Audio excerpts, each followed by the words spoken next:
Hello students, hope you are doing well, and I welcome you in this PM Practice to Pass webinar, which is being organized by ACCA, and it's for September 2022 session. It's day one, and I am your tutor, your trainer, Haris Hanif from Tabani's School of Accountancy. This is my WhatsApp number. You people can contact me on my WhatsApp. And first of all, I would like to make sure whether my voice screen is all clear.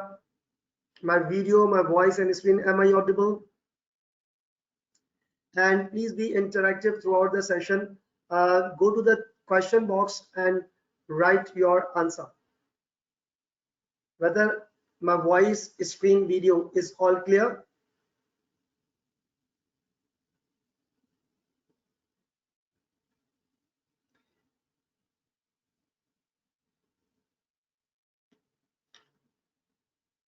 All right. Now that's great.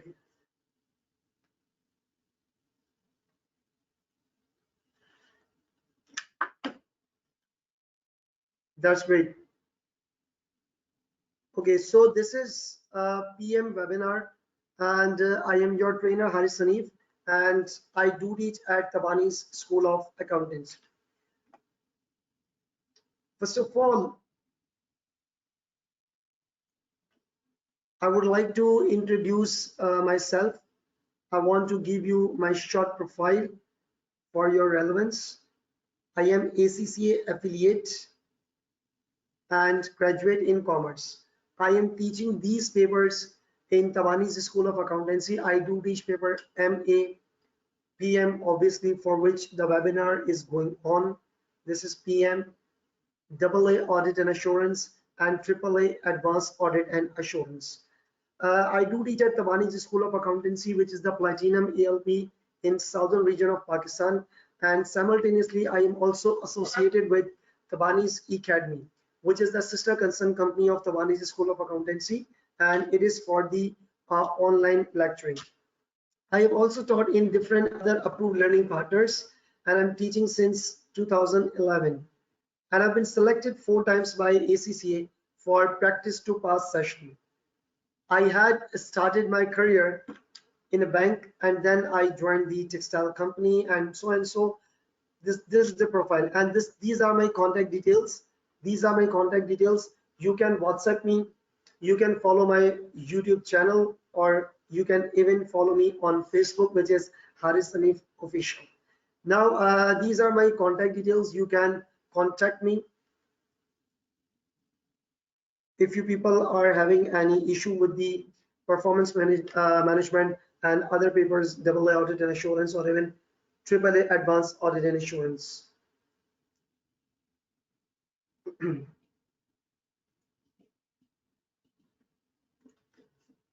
I hope that you have noted down my number, and now I'm coming to the agenda. Sorry, the schedule of the webinar. It's 24, 25, 26, and 27. These are 4 days, and our time slots is 5 p.m. till 8 p.m., which is PST, Pakistan Standard Time. This is for Pakistan Standard Time, and you people can follow your time zone accordingly to match the PST time.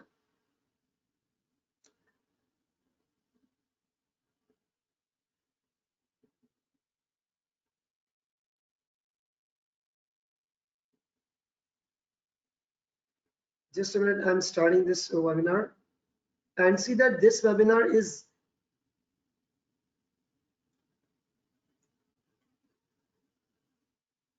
I'm just observing 1, 2 things.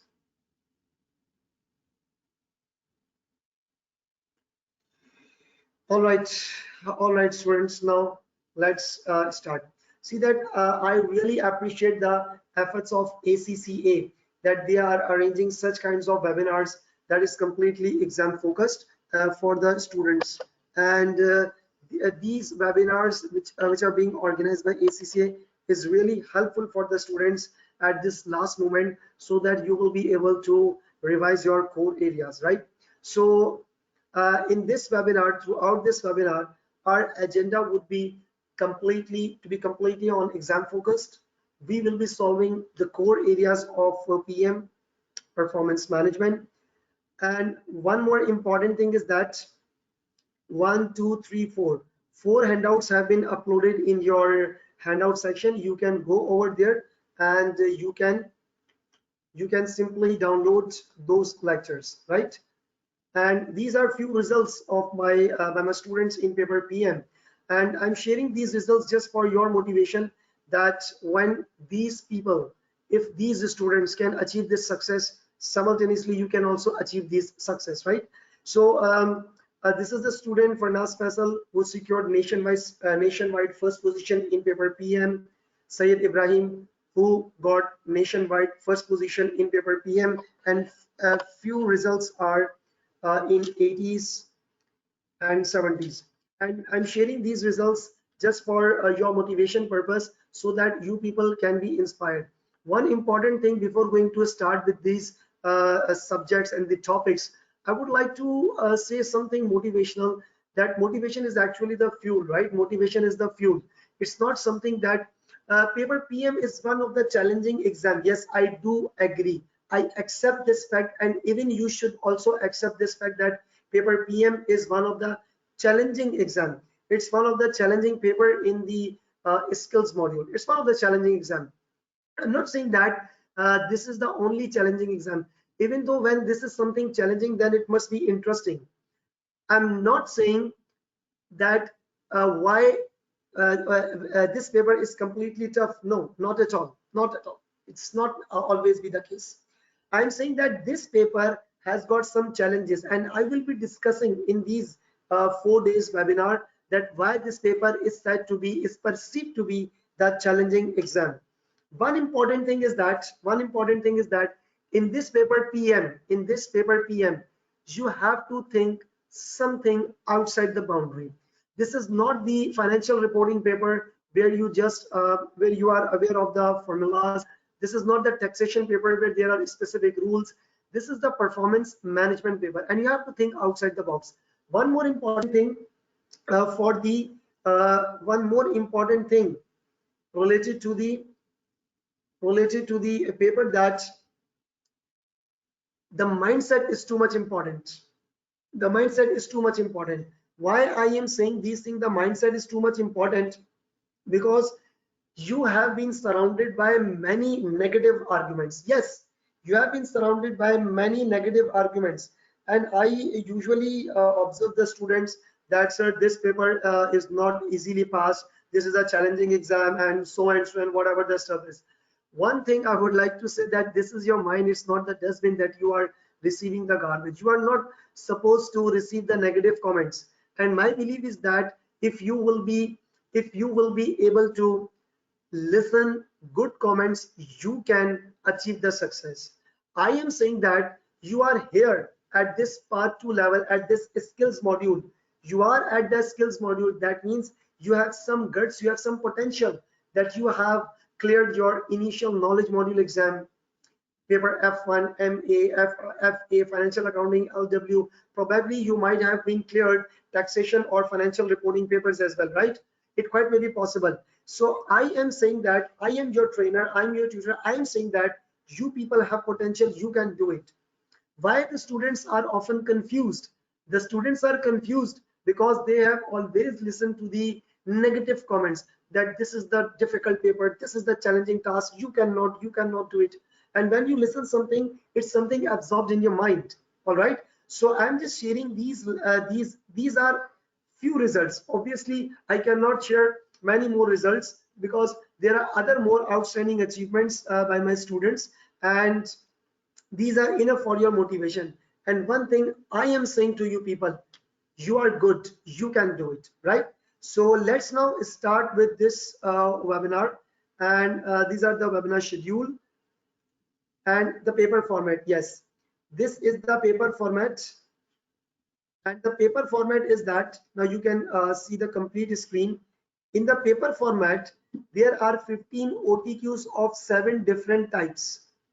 7 different types, like there are MCQs, there are options available. There's a blank, there are drag and drop. Obviously you know that it's not something surprising for you. You all know it very well, right? So there are 15 OTQs of 7 different types worth 30 marks. Section B, 3 case-based OTQs with 5 sub OTQs and around 5 into 3, that would become 15 OTQs worth 2 marks each, and it is 30%. And your 60% paper is based on OTQs and MCQs kind of style, and you should be good at solving the MCQs. I have extracted few of the MCQs from the past exam papers which was recently examined by ACCA, and those examples, those questions I have extracted from the examiner report. Many of the students I see normally that they do not refer to the examiner report before appearing for the exam. You must need to now see what I'm going to say. Students often listen to the negative arguments. Students often listen to the negative arguments. They listen to the failures. They do not listen what are the reasons of failures, what are the reasons of securing less marks, and these things will be covered out in your examiner report. The examiner report is very important to read. I'm not saying that you should read all the examiner reports. No, not at all. Not at all. You do not need to read out all the examiner reports, but at least you should read out 2 latest examiner reports, because in the examiner reports, the examiner highlights which areas were well performed by majority of the students, which areas were not performed, what are the common mistakes, what was this question, for example, and what was the answer by the students. This is actually the examiner report. And one thing, students, with the student do mistake, they just read out the requirement. This is a very important problem. I must say this is one of the important problem. This is one of the important problem, that students just read out the requirement. They do not understand the deep insight of the requirement, that why this kind of requirement was asked, what was the purpose. You have to understand the requirement. You are just reading it, blah blah blah, whatever the requirement is. So you should need to read the requirement. No, not at all. You should read, plus you should understand the requirement. Right now, 60% of your paper is based on MCQ techniques. Section C, there are 2 CRQs, that is constructive response questions, and in these 2 questions there will be numericals which you should use your spreadsheets. You all are aware. We will be solving the questions on practice platform as well. I will be sharing the agenda, and you need to use your WordPad, and your typing should be very much important. And those 2 CRQs worth 20 marks each, and so 40 marks, and there is total 100 marks. Remember here, I'm not here to convince you people to score more than 90 marks. I'm here to guide you people to pass your exam at least. The bonus marks are your plus points, your extraordinary efforts, but at least you should study like that way, that you should need to pass the exam. And I'm here to guide you how to pass your exam. What I see that in every ACCA exam, this is the beauty of ACCA examination. I must say that every paper of ACCA is very well structured. If you can seriously and thoroughly read out the things, analyze the things, your analysis skills should be too much important. You can easily explore the paper and you can easily pass out the paper. But the important thing is that you need to study it, you need to give your time. And one of the important argument I am I'm having from the students not from Pakistan. I am having these kind of stuff throughout the world, since I'm also engaged in online teaching as well across the world through Tabani's Academy platform. And definitely I'm interacting with many of the students, both locally and internationally. Many of the students contact that, sir, paper PM is not able to pass by me, it's very challenging. And the same thing I do answer that when these students can do, you can even do. When these students can do, you can even do. There is nothing rocket science behind that. You can do it, you can do it, you can do it. First you should accept that you can do it. All right, you will fail your exam once you accept that you cannot do it. You should do it. You should at least focus on the things, listen to the lectures, watch the videos. There are many resources available in the ACCA VLC Virtual Learning Center. There are many resources at the ACCA practice platform, the articles, the exam reports, and all that things. You must go through all these things right now. After having this paper format, I would like to go to the syllabus area. And this is my syllabus area. Syllabus areas is number 1, IT and information system. These are sections, right? And in these sections there are subtopics. You are aware of that fact. And secondly, this is IT and information system. It quite may be possible that this can be examined like MCQ plus may. It not necessary. It may become the part of the CRQ, right? It may become part of CRQ. It may become the part of CRQ. It's not always the case that this would be the CRQ. It may become the part of CRQ. It may become. And one more important thing, that the next area is the costing. The next area is the costing techniques. And I am not saying that the past history of the ACCA exam, the past history of the ACCA PM exam is telling me that since this paper, the structure of this paper is from September 2016, that MCQs and case OTQs style of questions, right? So these kind of questions were set by ACCA from September 2016, and from that time period, one case OTQ is examined from here. One case OTQ. I am saying that secure your 50 marks at least. I am helping you how to secure 30 marks in this today's class. See that there are 3 case-based OTQs. One case OTQ would be coming from here. One case OTQ, right? And this were 10 marks, 10%. And there are different topics in the costing techniques. There's activity-based costing, target costing, life cycle costing, throughput accounting, environmental accounting. Now you are aware of the detailed syllabus area. I'm not going to discuss the syllabus in depth. This is the crash. This is not fresh class. This is the revision class. And decision making techniques, budget control and variance, performance measurement, and IT and employability skills is just to improvise your IT skills. It's not examinable content. These are the area. Performance measurement. This is, I must say that this is the backbone area of the entire course. This is the backbone area, performance measurement.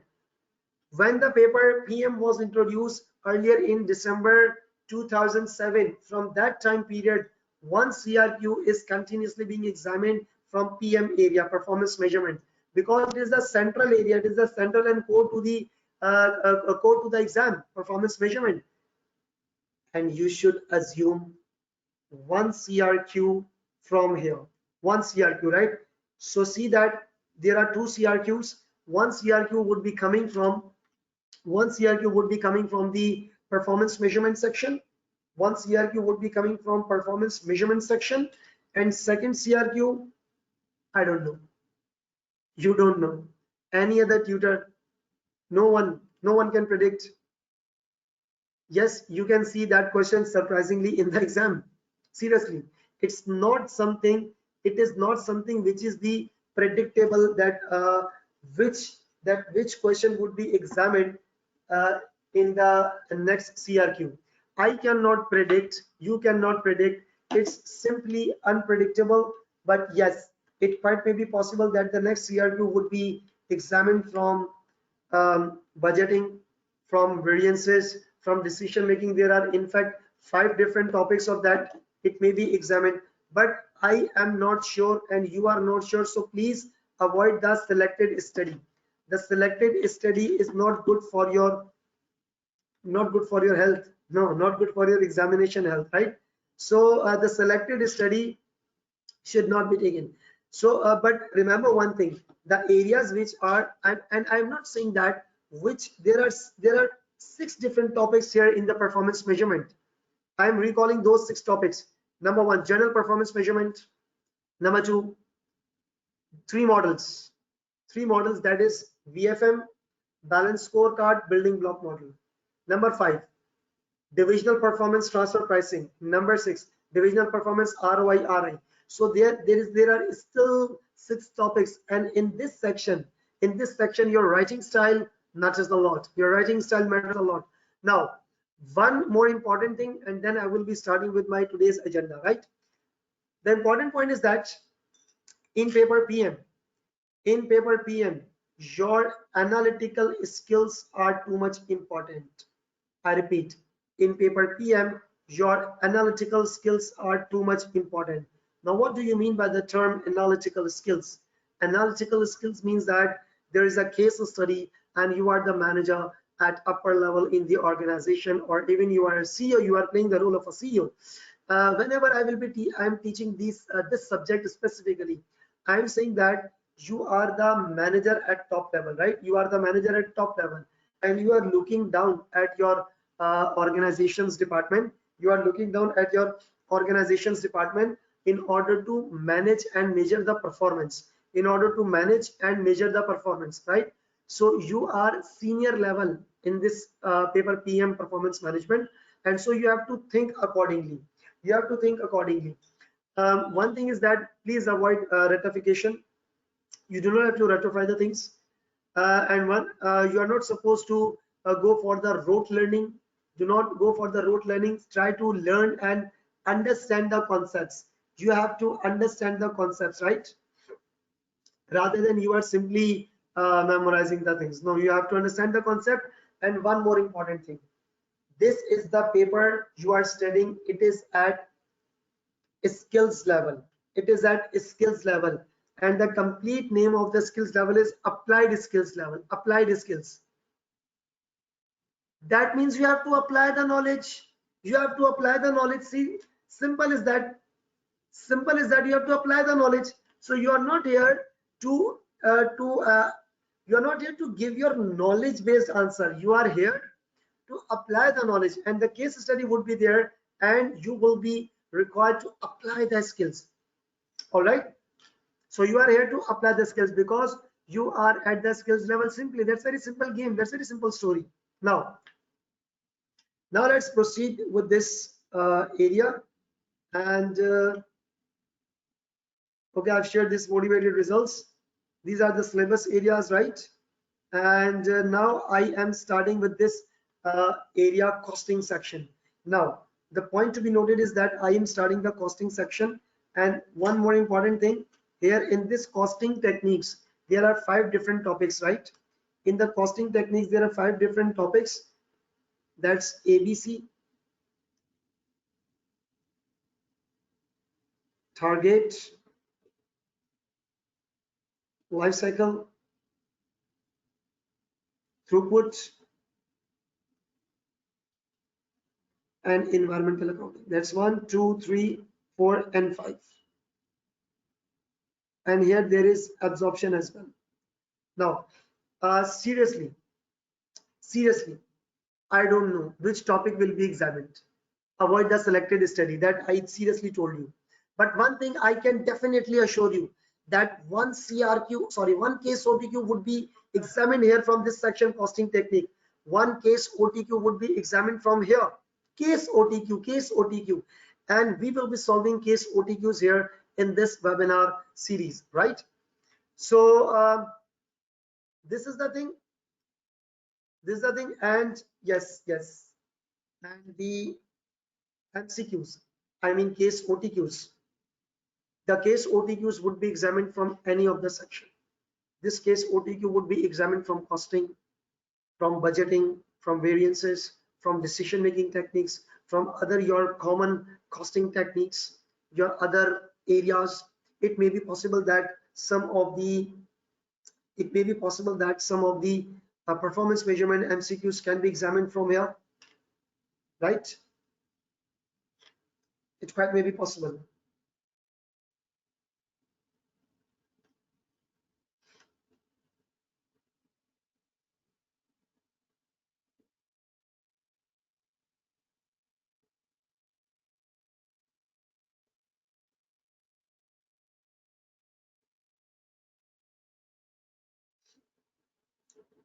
Is there any question up till now? Is there any question up till now?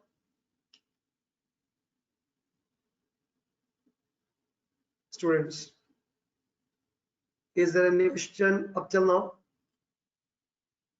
Please be interactive and respond me in the question box.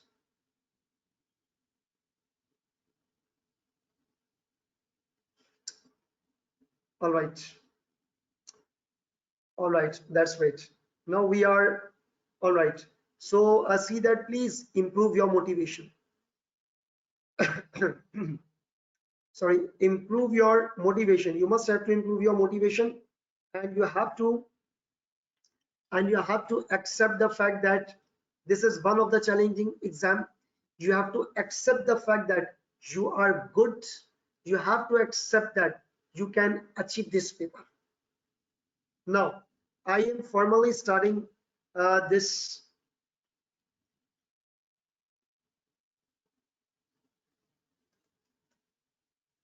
I am formally starting with this costing technique, and in today's agenda, in today's meeting, I am going to solve the costing techniques because they are giving you approximately 10 marks, and we don't have to work hard, we have to work smart.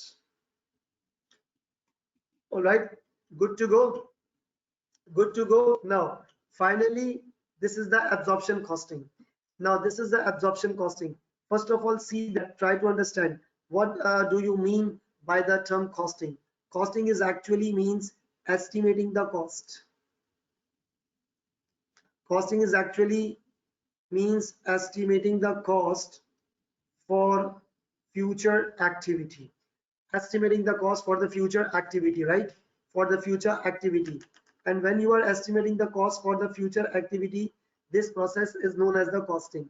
And one more important thing, that when you are trying to estimate the cost of per unit, there is direct material, there is direct labor, and there is production overheads. There is production overheads. And now what do you mean by that term absorption costing? What is actually absorption costing? Absorption costing is actually, it is the costing of overheads. It is not the costing of material. It is basically the costing of overheads. It is basically the costing of overheads. What is the purpose? The purpose is to add overheads into per unit cost so that you will be able to calculate the per unit cost. So that you would be able to calculate the per unit cost, right? So the purpose of overhead absorption costing is to add overheads in the per unit cost, and it is absorbed. The word absorbed means add through OAR. OAR means overhead absorption rate.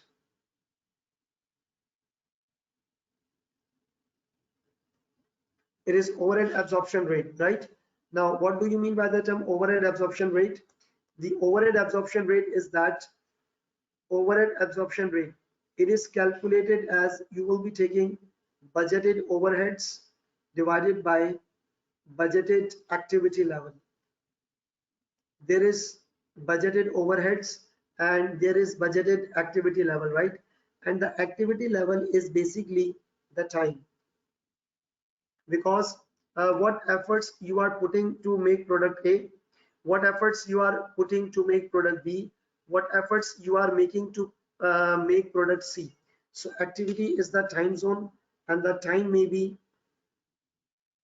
machine hours, labor hours, whichever is higher. You need to take either machine hours or labor hours, whichever is higher, right? Now if I can give you the example, Now see that you totally have to focus on the absorption costing. You have to totally focus on the overheads costing, not the material costing, not the labor costing. You have to focus on the absorption costing, that means overheads. Now let's say for example the overhead absorption rate is $1.5 per labor hour. The overhead absorption rate is $1.5 per labor hour, right? And in order to make this specific one unit is taking 3 hours, right? So that means it is something estimated.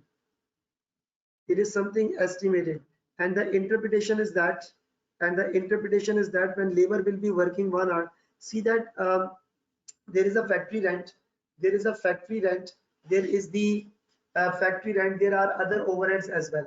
So whatever my monthly or the yearly overheads was, I had simply divided with my with the activity level, right? And then I got this figure. So that means when labor will work 1 hour,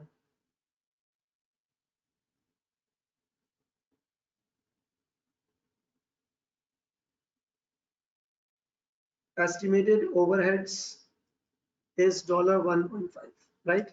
When labor will work 1 hour, the estimated overhead is $1.5.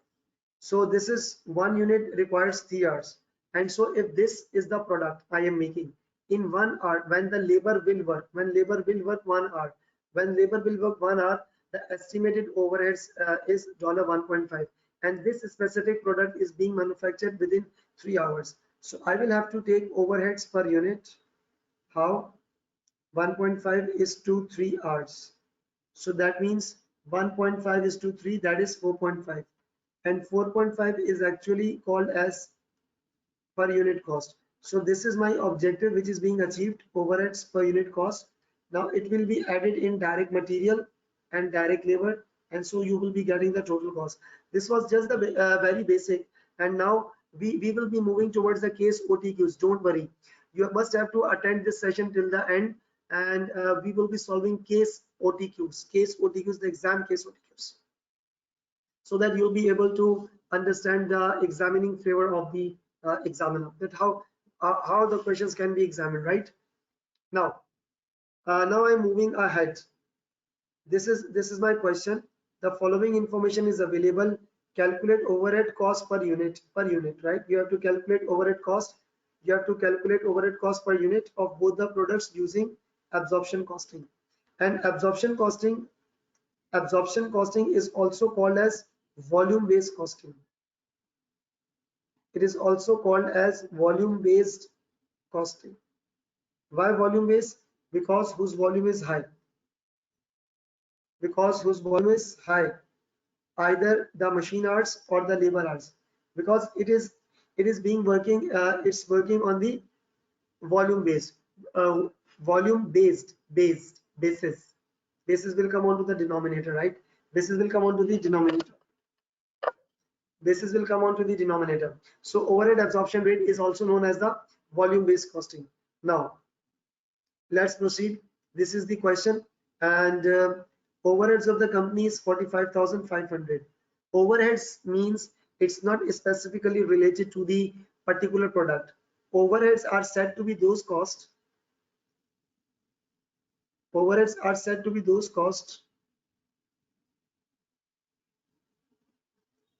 Which are incurred for the entire factory. Now this overhead cost per unit, now this 45,500 will be split into product A and product B. 50%? No, absolutely not. This will not be split 50%. This will be split based on the labor or machine hours. Now see that this is the product A. These are the production units, 1300 and 2500 units, 5 and 3. Machine hours 1.2. You need to analyze the total cost. You need to analyze the total hours. The total hours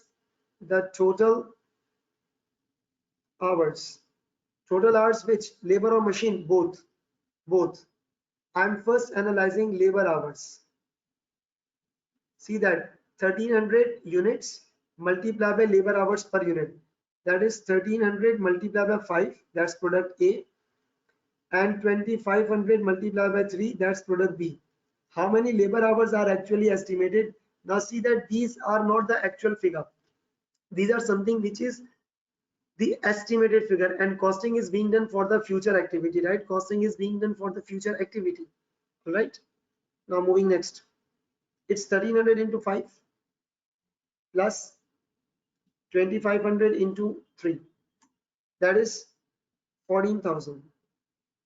14,000 hours. And you need to analyze the machine hours as well. That's 1.2 and 0.5.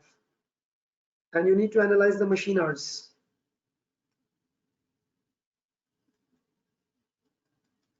1.2 plus 0.5. Now the figures are expressly telling me that these hours are less in quantity as compared with the labor hours. This is 2810. So this is the volume based. This is the volume based. That's 1400 is having the great volume. And now 45,500 is the overheads. So we will have to take overhead absorption rate. 45,500 divided by 14,000 hours.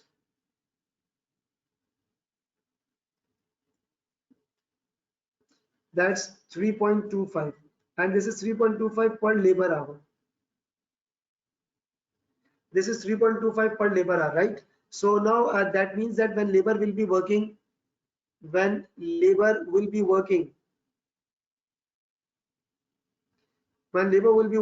hour, the estimated overhead is 3.25. All right. So that's product A and product B. So you will have to take overheads per unit. That's 3.25. That is the labor hours. And you need to take the labor hours accordingly, 5 and 3. So when you will be multiplying it with 5 and 3,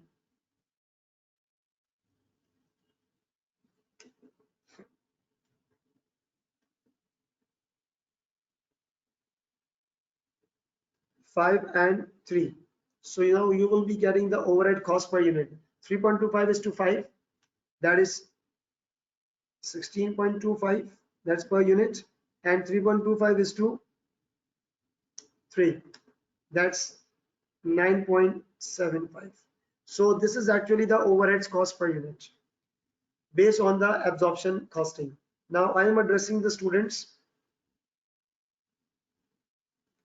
Number 1, the question is that, sir, which topics we have to cover today? Aurangzeb Imam, we have to cover the costing area, ABC target life cycle, and see to what extent we will be solving it. All right, and tomorrow's agenda, I have planned that after completing the costing section, I will be going to the performance measurement section.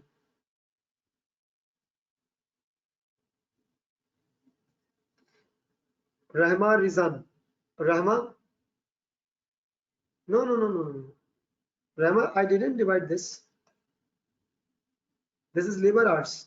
This is 45,500, the total overheads, and this is the labor hours. We have to analyze which one is higher.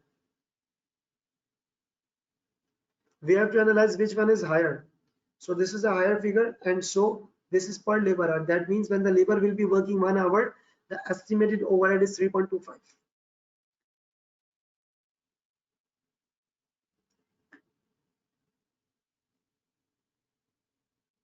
Aves Khwaja, after some time, yes, I know, I will be giving it after some time.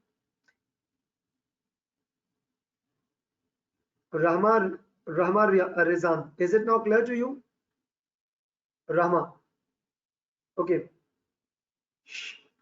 Shaksham Sharma,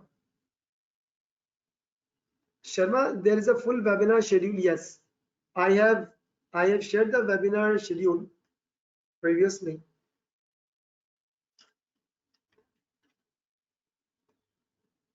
This is the webinar schedule. PST is Pakistan Standard Time. All right. Now let's come on to this overhead absorption rate. So this is the question which we had solved. And one more interesting question I have received here. So why there is a low pass rate of this paper as compared with other papers? I have told you that because in paper TX there are standard rules. In paper FR there are standard pro forma. This is a performance management, and based on the scenarios you have to write accordingly. You have to write accordingly that what kind of solution is fit for this company. And the main reason I have noticed from the students, both internationally and locally and internationally, that students are not trying to think outside the box. You have to think something outside your boundary, out something. You have to be very, you have to be too much practical, not too much, but at least to some extent you have to be practical. You have to apply the skills.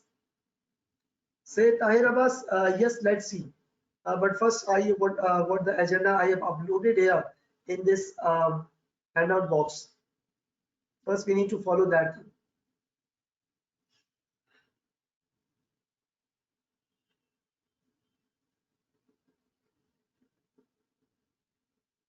Yes, Faisal, you can to some extent, but still, in this 4 days webinar, I will be covering some important areas, some recent past papers, right?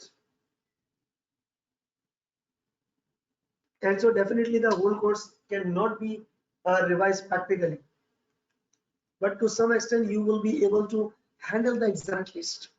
Now, since you have not revised, now and I must advise you that must revise it. You might have studied from the ALP, you might have studied from the tuition provider, and you should revise your register.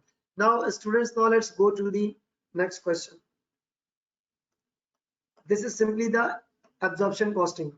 Now this is yet another costing, that is activity based costing. Now what is activity based costing? It is also the costing of overheads. It's a form of absorption. You can say it's a kind of absorption costing. It is a kind of absorption costing. It's not the absorption. It is a form of absorption costing. Overheads are shared on the basis of logical activities. I am giving you the example. See that every cost has its reason. Every cost has its reason. This is the question.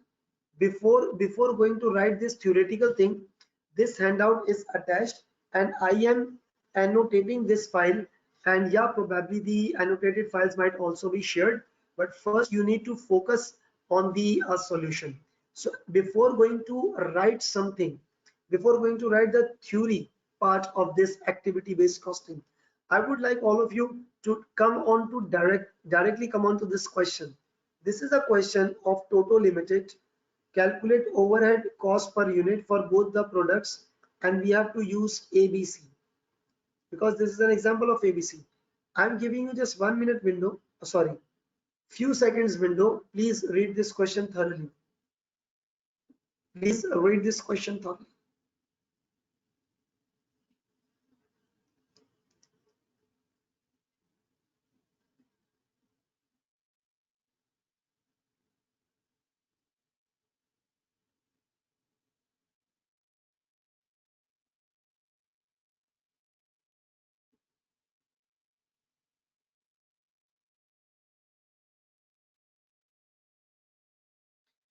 All right.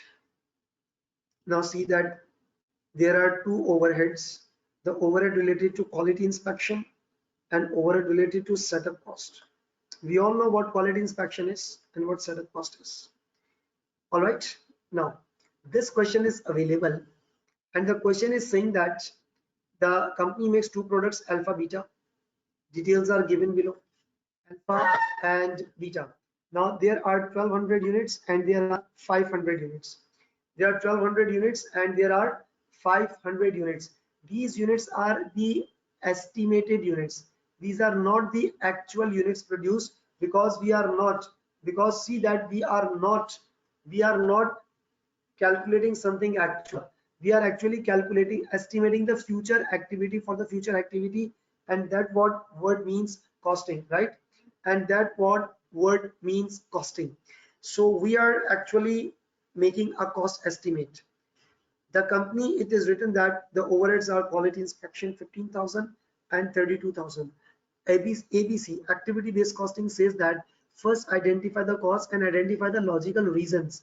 Now what is the reason of quality cost 15,500? This 15,000, why this cost was incurred? It was not because of the labor cost. It was not because of the labor working. It was not because of the machine working. It was because of quality inspection. And this cost should be apportioned on the basis of number of quality inspection. And number two is 32,000, that is the setup cost, and the setup cost should be based on number of setups. It should be based on number of setups. ABC is actually saying that whatever the cost is incurred, you need to apportion the cost based on the related activity. Not every cost is related to the labor hour. Not every cost is related to the labor hour. It's not necessary 100%. It should be related to the related cost drivers. And simple is that. And so activity based costing is saying that overheads are shared on the basis of the logical activities, and that is known as the cost drivers. That is known as the cost drivers. And there is the overheads. There is a cost pool. So if the overhead is, let's say, if the overhead is setup cost, if the overhead cost is setup cost, that means this cost should be shared between the products based on number of setups. If there is a cost of quality inspection, it should be shared on number of inspections, number of quality inspections.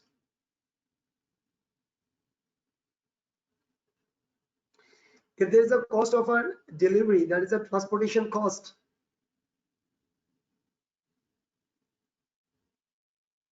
it should be based on the basis of number of deliveries. So see that whatever the cost, whatever the overhead cost is, it is actually being shared based on the related cost driver, and that's known as the cost driver, the logical activities. All right. Now let's move ahead for the next thing. And one thing important is that after solving this question, we have another question, and yes, then after we will be having this case OTQ. Now, one important thing is that there are two kinds of environment, that is the simple and the complex environment. So if your production environment,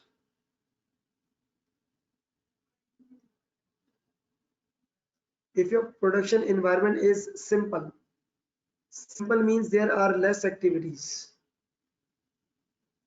Simple means there are less activities, and if there are less activities, that means the environment is so simple, right? The environment is simple, and here absorption costing is suited.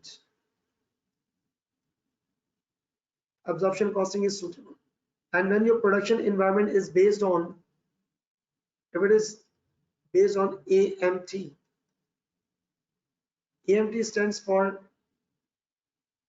advanced manufacturing technology, and in the advanced manufacturing technology there are many more complex activities.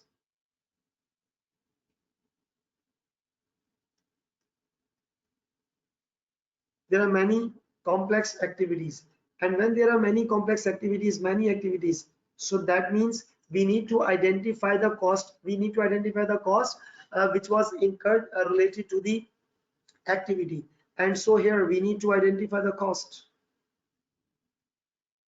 We need to identify the cost plus its reason, and reason is the cost driver, and here ABC is suited. Here ABC is suited, right? So ABC is best suitable in the advanced manufacturing technology. ABC is well suited in the advanced manufacturing technology. When your production environment is based on advanced manufacturing technology, that means you will be using activity based costing, right? Now let's move ahead for another question. This is this is the question which we are solving. Uh, so there are two kinds of overheads. One is 35,000 and number two is 15 and number two is 32,000. That means there would be two calculated rates. There will be two calculated rates. And that's known as the ABC recovery rate. And here I need to calculate ABC recovery rates. Number one is the quality inspection. Number one is the quality inspection and the cost is 15,000. Number one is the quality inspection and the cost is 15,000. That's quality inspection. Now, why this quality inspection cost was incurred? This was because of the number of quality inspection. And what was the amount? 12 plus 18, that's 30. 12 plus 18, that is 30. So quality inspection cost is its cost driver is number of inspections, that is 12 plus 18 and it's 30. 12 plus 18, that is 30. So you know what you are supposed to do, you need to calculate the ABC recovery rate. Now what you will be taking, that 15,000 divided by 30. Now what you will be calling this 15,000 divided by 30? It's $500 and this is 500 per inspection. This is 500 per inspection. It is the ABC rate. Now what does it this interpret? When the team will be coming for the first time, one inspection will cost 500. The total inspection are 30 and one inspection will cost 500, right? One inspection will cost $500. Now moving next, that is the setup cost. And after we will be having the setup cost, and obviously the setup cost will be based on number of setups. And how many number of setups are there in the factory? Number of setups is actually means that you are making the production ready to use. It's not been ready, it's been ready to use. That's a setup cost. You need to arrange your production setup and you have arranged it 15 and 25 times. So it's 15 plus 25, that is 40 setups. These were 30 inspections. These were 40 setups, right? These were 40 setups. And now setup cost, we will be calculating what is the overhead cost. That's 32,000 divided by 40. That's $800 per setup. It's $800 per setup. Now there is a turn to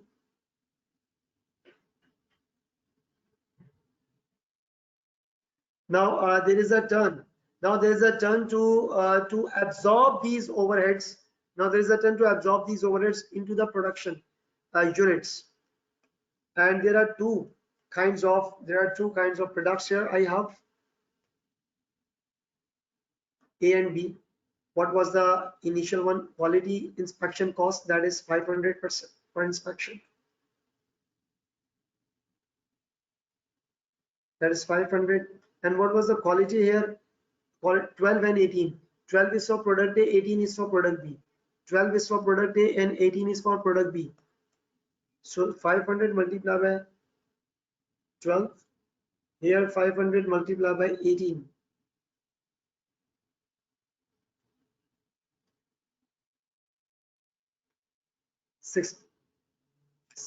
500 multiplied by 12. So it's 6,000. It's 9,000. And here setup costs. Setup is 800 and the setup is 15 and 25, right?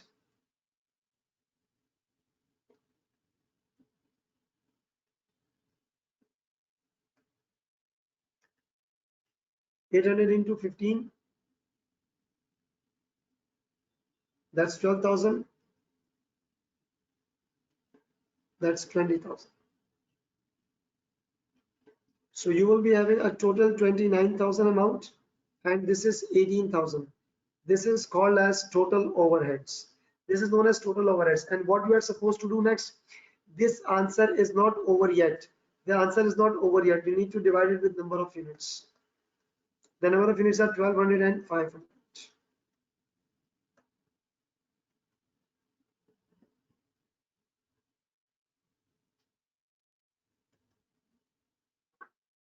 So please calculate overhead cost per unit.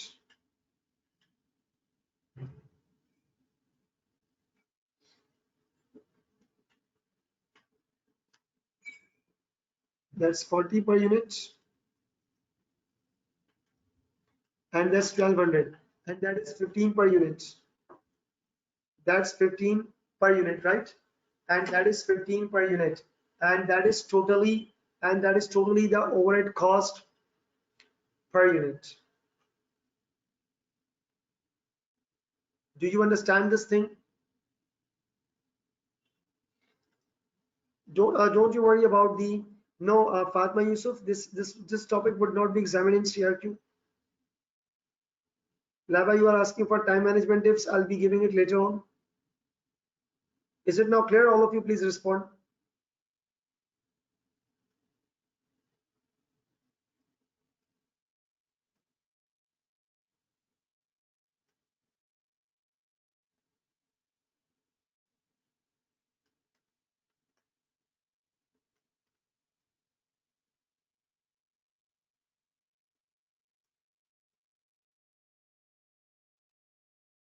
Okay, it's 58. Sorry, it's 58. Thank you. And so we have calculated our answer. This is the overhead cost per unit, right? Now, I'm moving towards the next question. Listen, one thing very important. Whenever the company is making the products,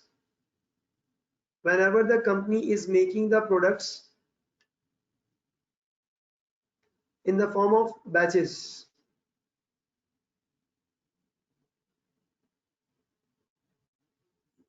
whenever the company is making the products in the form of batches, whenever you see the word batches in your question, this is your first task. Must calculate the number of batches first. Must calculate the number of batches first and write it down separately. So you need to calculate the number of batches first. First of all, you need to calculate number of batches. You need to calculate number of batches. You need to calculate number of batches. All right. Now, what is the question here?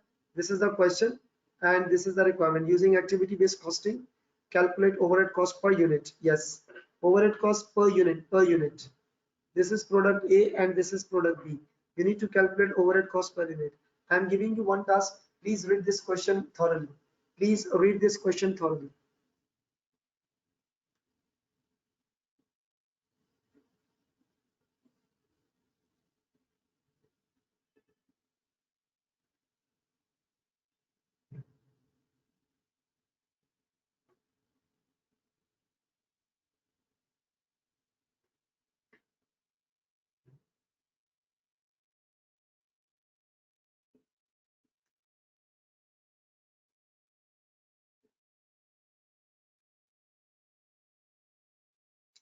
All right. Please calculate the number of batches. Calculate the number of batches, please.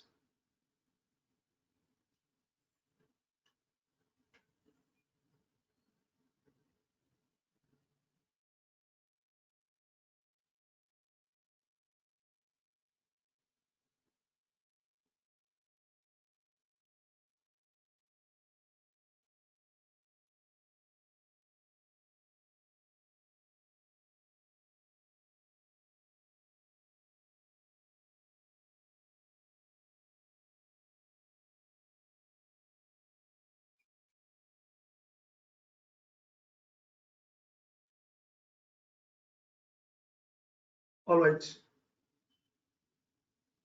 Now I need to calculate number of batches first, and then we will have to solve this question.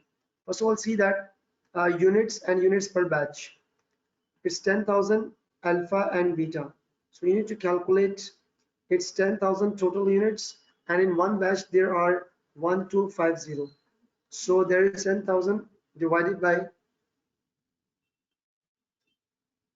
it's 10,000 divided by 1250. It's 8 batches,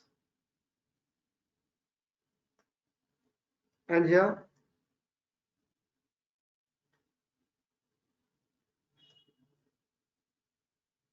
15,000 divided by 3750.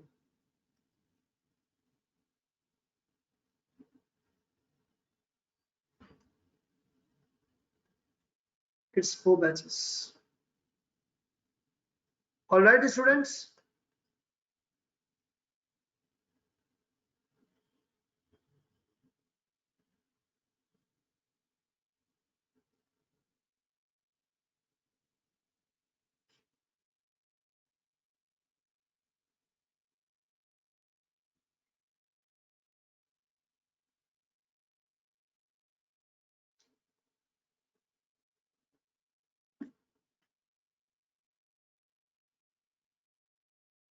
Okay, this is actually the number of batches.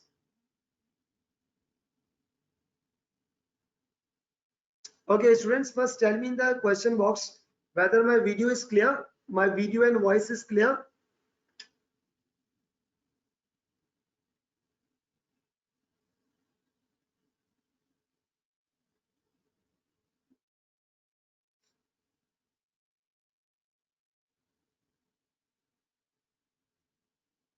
Few people are saying yes, people are saying no. Okay.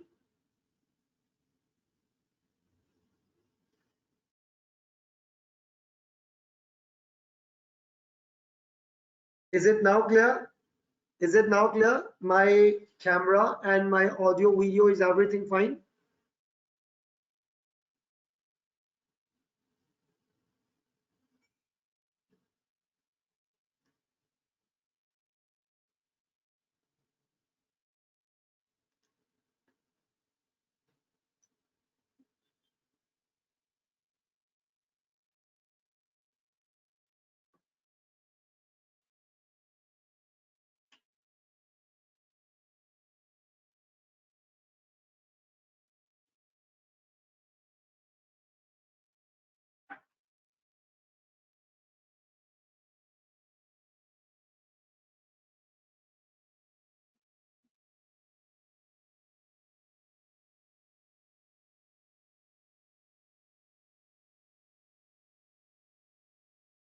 Is everything fine now?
Probably it may be, probably it is working now. Probably it is working now. Okay, I've changed the settings. Okay, now come on, let's resume to the question. Excuse me. Now it's come on, let's resume to the question. 8 batches and 4 batches. Now the cost is that inspection cost, that is 24,000, and here inspection is per batch. It's not on per unit. See that inspection is not on per unit. Inspection is inspection per batch. Inspection is per batch. Setup cost per batch. So per batch, it's not on per unit, it's not on total, it is on per batch. So if I can say, if I can summarize, for the number of inspections, that's product A and product B. For product A and product B, we need number of inspections per batch. Here for product A, these are 6 inspections per batch and there are 8 batches. For B, there are 8 inspection per batch, 8 inspection per batch. And there are how many batches? There are 4 batches. So 8 multiplied by 4 batches. This is 48 and this is 8:4. This is 8:4 and this is 32. So in total 32 plus 48. There are 80 inspections. There are 80 inspections, right? There are 80 inspections. There are 80 inspections in total. There are 80 inspections in total, right? Now, secondly, I have to calculate. These are inspections. These are inspections. Secondly, I need setups. Secondly, I need setups. These are 5 setups per batch. 5 setups per batch. A and B. 5 setups and 9 setups. Multiply by 8 batches and multiply by 4 batches. So it will be 40 and 36. It is 76 setups. It is 76 setups in the entire factory. It is 76 setups in the entire factory, right? There are 76 setups in the entire factory. So we will be taking that in order to calculate the ABC recovery rate. And secondly, the property cost. And secondly, there is a property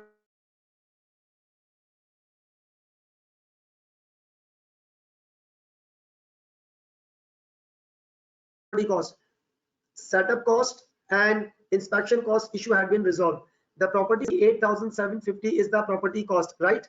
And now we are not having the required level of cost driver for the property cost, but the genuinely cost driver for the property cost is the number of area. Since it is not mentioned and it is one of the limitation that I need to take the labor hours as a second solution. As a second option, I need to go for the absorption costing, because property cost is being shared on the basis of floor area occupied, but here there is no information of the floor area, and this is one of the limitation of the activity based costing. When there is not the appropriate cost driver, it switches itself towards the absorption costing. Yes, this is a limitation, and see that there is no appropriately cost driver available here, right? So we will be solving it based on the labor hours, and the labor hours is based on the per unit.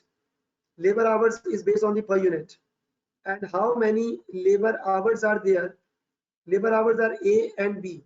So the labor hours are 3 per unit. 3 hours multiplied by 10,000 and 5 hours multiplied by 15,000. That is 30,000. And that is 75,000. So the total would be 105,000 hours, right? So I have calculated this thing. Now I should calculate the ABC recovery rates respectively, and then absorbing to the questions, absorbing to the product, sorry. So number one is the inspection cost, that is 24,000. Here I am calculating ABC rates. Number one is the quality cost. Inspection cost of the quality cost. Inspection cost is 24,000 divided by 80. That's $300 per inspection. Number two, the setup cost. And you can see that the total number of setups are 76 and the setup cost is 38,000.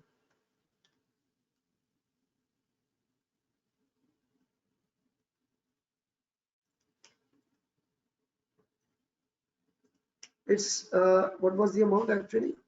Yes, it was 38,000 divided by 76. So 38,000 divided by 76, which is 500 per setup. This is 500 per setup, right? And number 3 is the property cost, 78750.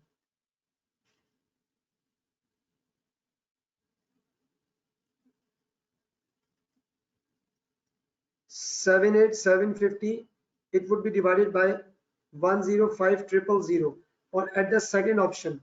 So 78750 divided by 105,000, and that is $0.75 per labor hour. Now this is at the second option. I am taking this thing because we are not having the active cost drivers available in the question. So that's why we should move ourselves towards the volume based costing. This is the costing technique of ABC, right? And you need to now absorb to the products in order to calculate overhead cost per unit, right? So here I'm applying the same theme.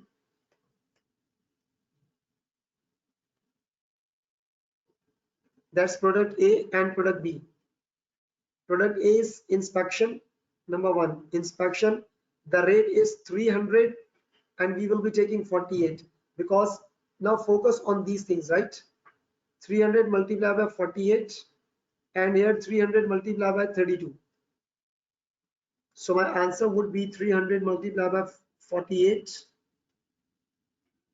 It's 14,400. It's 9,600. Next one is the setup cost. Next one is the setup cost. The setup cost is 500, right? Now I'm giving you the window. Can you people solve this thing? Can you people solve this thing?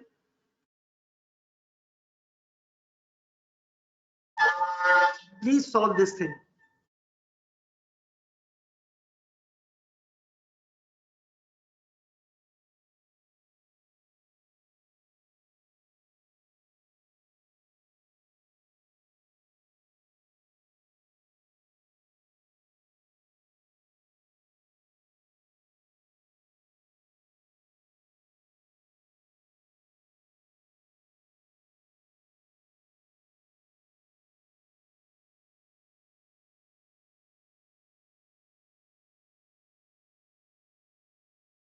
Is there any answer? I mean, had you solved it?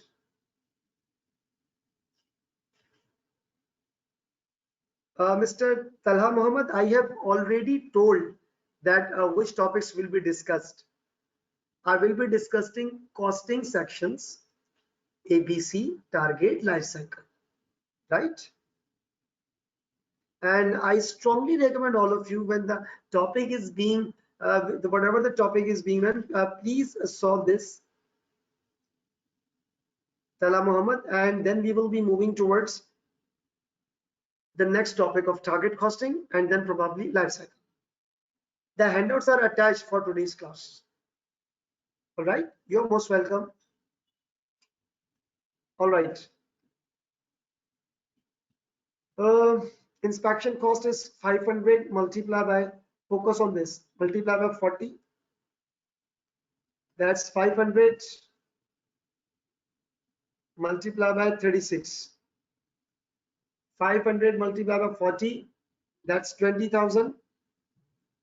500 multiplied by 36. That's 18,000.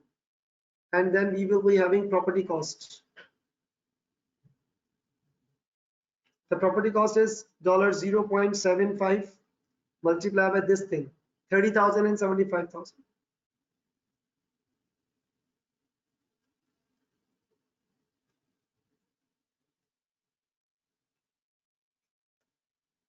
.75 is to 30,000. That's 22,500. 0.75 is to 75,000. That's 56,250. So please total it.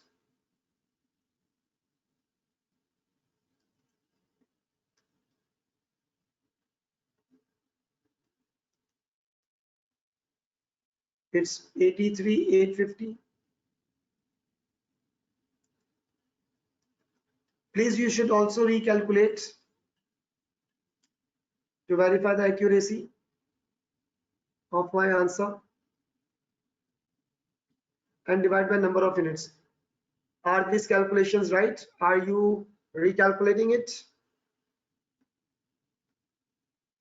Yes, Avis.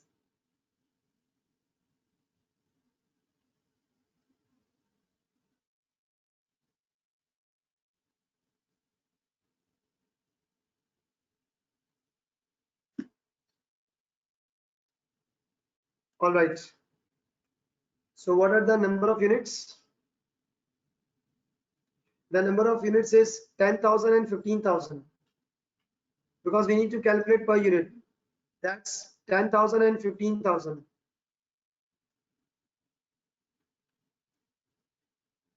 10,000 and 15,000. So now you will be having the overhead cost per unit.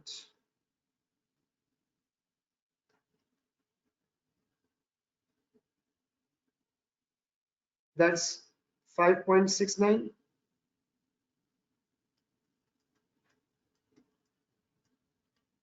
That's 5.59. This is my overhead cost per unit. Do you people understand this thing, the question? Please tell me in the question box. Do you understand this thing?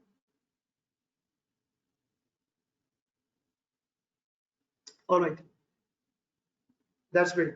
Now, students, we are having a very short break, for 10 minutes only, because here in our time zone there is a prayer time. It's only 10 minutes for namaz break. We will be coming at after exactly 10 minutes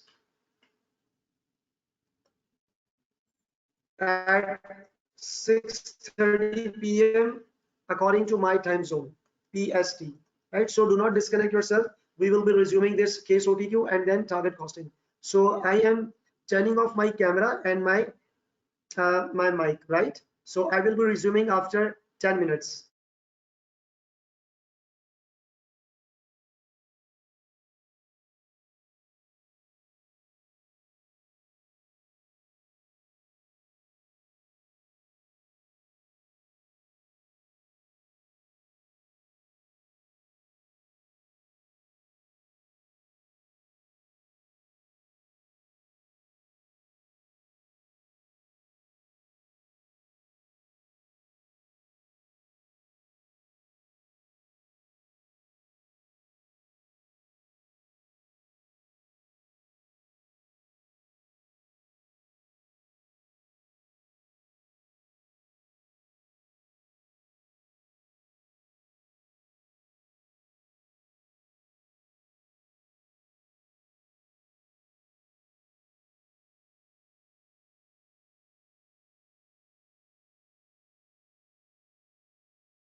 We are now back from the break. Students, will you please confirm me whether my voice, screen, video is all clear? Once again, I need the confirmation so that I can proceed with this lecture. Is everything fine? Video, audio, screen? Come on, apply me. All right, that's good. That's good. Now, students, we are now going to solve one case OTQ of the same topic, which is of activity-based costing. And this question you can see, do look at the examining here, just look at the content. Look at the content, please. Now we are solving this case OTQ and it is Duff Company, June 2014 examination. Now see that this is the case OTQ. One thing that I guide to my students, since you all are my student right now, one thing I guide that whenever there is a case OTQ, don't try to read the requirement directly. First, do one thing. You have to do one thing. Just concentrate. That you need to scroll down, then see the topics. Just like that. Observe me. Observe me. I scroll it down. Okay, active current absorption activity. Yes. Then I got to know that this topic is on activity-based costing. Now, you should read this entire case study first. You should read the entire case study, and then you should read all those requirements. So I'm giving you 1 minute window to read this question thoroughly so that I will be proceeding this. All right, I will be proceeding with this. Please read out this read this entire case.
All right, students, I am assuming that you have read at least the relevant information. If not, then allow me to read so that we can proceed with this. Deft company manufactures three products X, Y, and Z and uses cost plus pricing. Each product uses some materials, same materials, and same type of direct labor, but in different quantities and all that stuff. They are saying that budgeted production 20,000 units, 16,000 units, and 22,000 units. These are the budgeted units, right? These are the budgeted units. And the budgeted direct cost of three products are as follows. Here it is mentioned that batch size.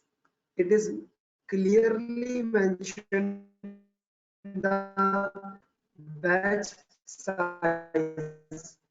Units per batch 500, 800, and 400. What does it mean? That means they are producing in the form of batches. So if I can divide with 20,000 divided by 500, so you will be having number of batches. That's 40 batch. Here there are 16,000 units divided by 800.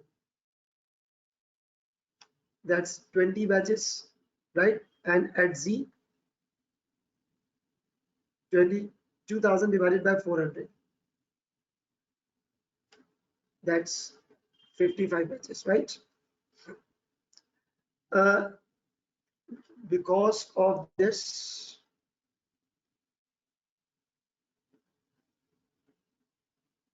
Mhm.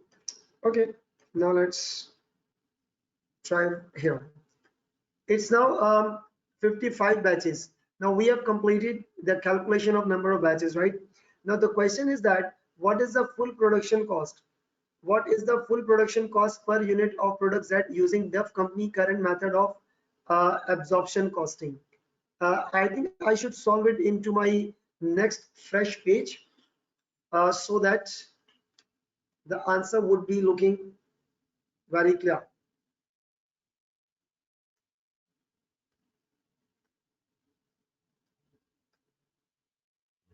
This is my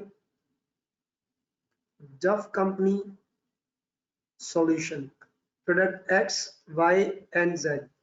I have first calculated, I will be calculating it later on based on the requirement. Number one, the requirement is absorption costing. The requirement number one is of the absorption costing, right? And in this absorption costing, I need to close this window. Wait.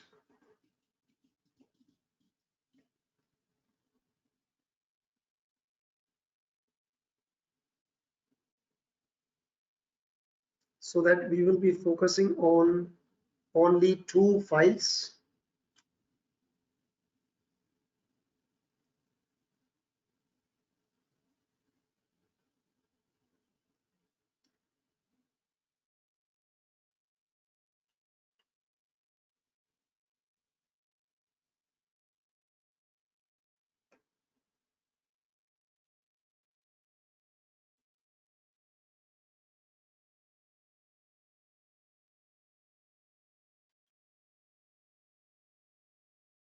Okay, now that's the absorption costing. Now the question is that what is the full production cost of product Z using the DEF company current method of absorption costing? Using the current method of absorption costing, you need to calculate full cost. And remember that when there is a full cost of product Z, that means you are supposed to calculate material and the labor cost.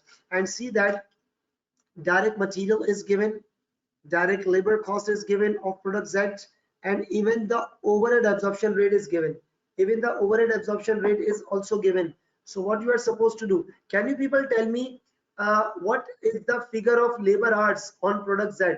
Can you people tell me in the question box what is the figure of labor hours?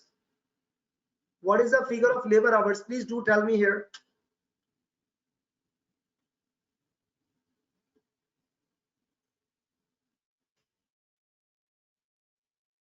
Can anyone calculate what is the number of labor hours per unit?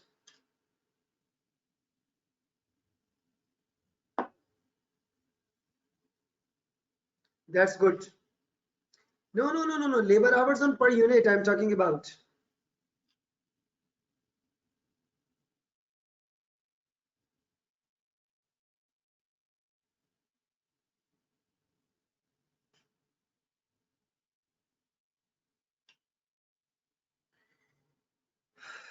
All right.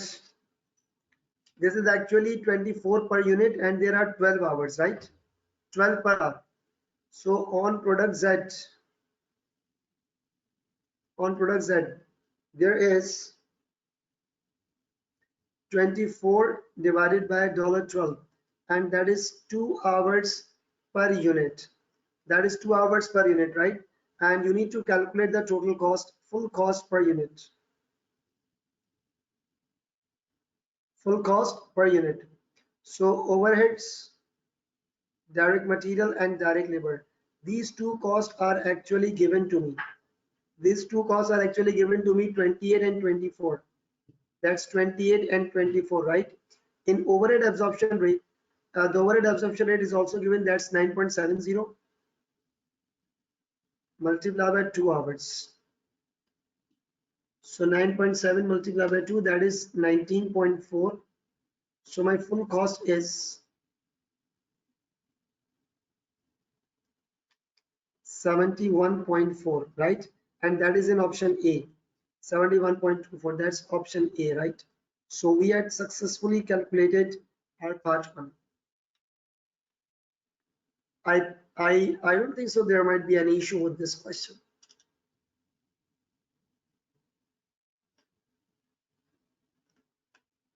Now let's move ahead. What is the next requirement? The next requirement is the overhead cost per unit using activity based costing. Now see, this is the current subject matter. Activity based costing, you need to calculate overhead cost per unit of product X using activity based costing. Only overhead cost per unit. You are not supposed to calculate the entire cost, and for that you need to study this thing. 1377,400 is the entire overhead cost, and these are the proportion. Just have a very quick look on these overheads and the cost drivers. So we will be calculating what? The ABC recovery rates.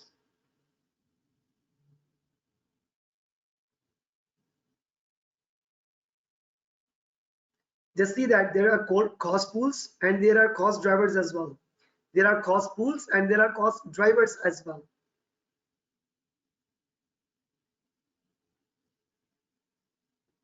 And so we need to calculate accordingly the activity based costing, the ABC recovery rates.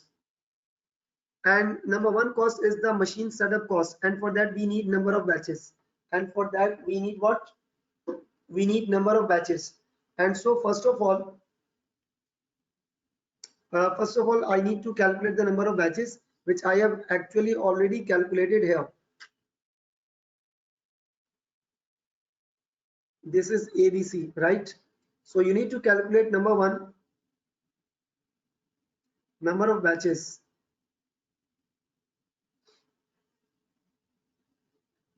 X, Y, and Z.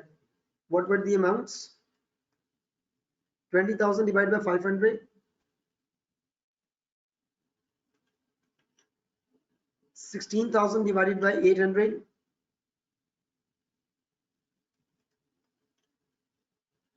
22,000 divided by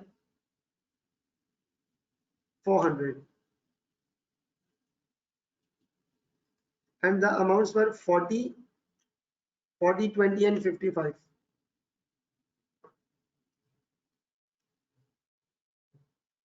These are number of batches. 40, 20, and 55. These are the number of batches. So what you need to do, this is one of the cost driver, right? This is one of the cost driver. So machine setup cost is 280,000, and 280,000 are being divided with the number of batches. And here it is 40, 20, and 55. Can you please make it total? 40, 20 plus 55. It's 115 batches. 115 batches in total. There are total 115 batches, right?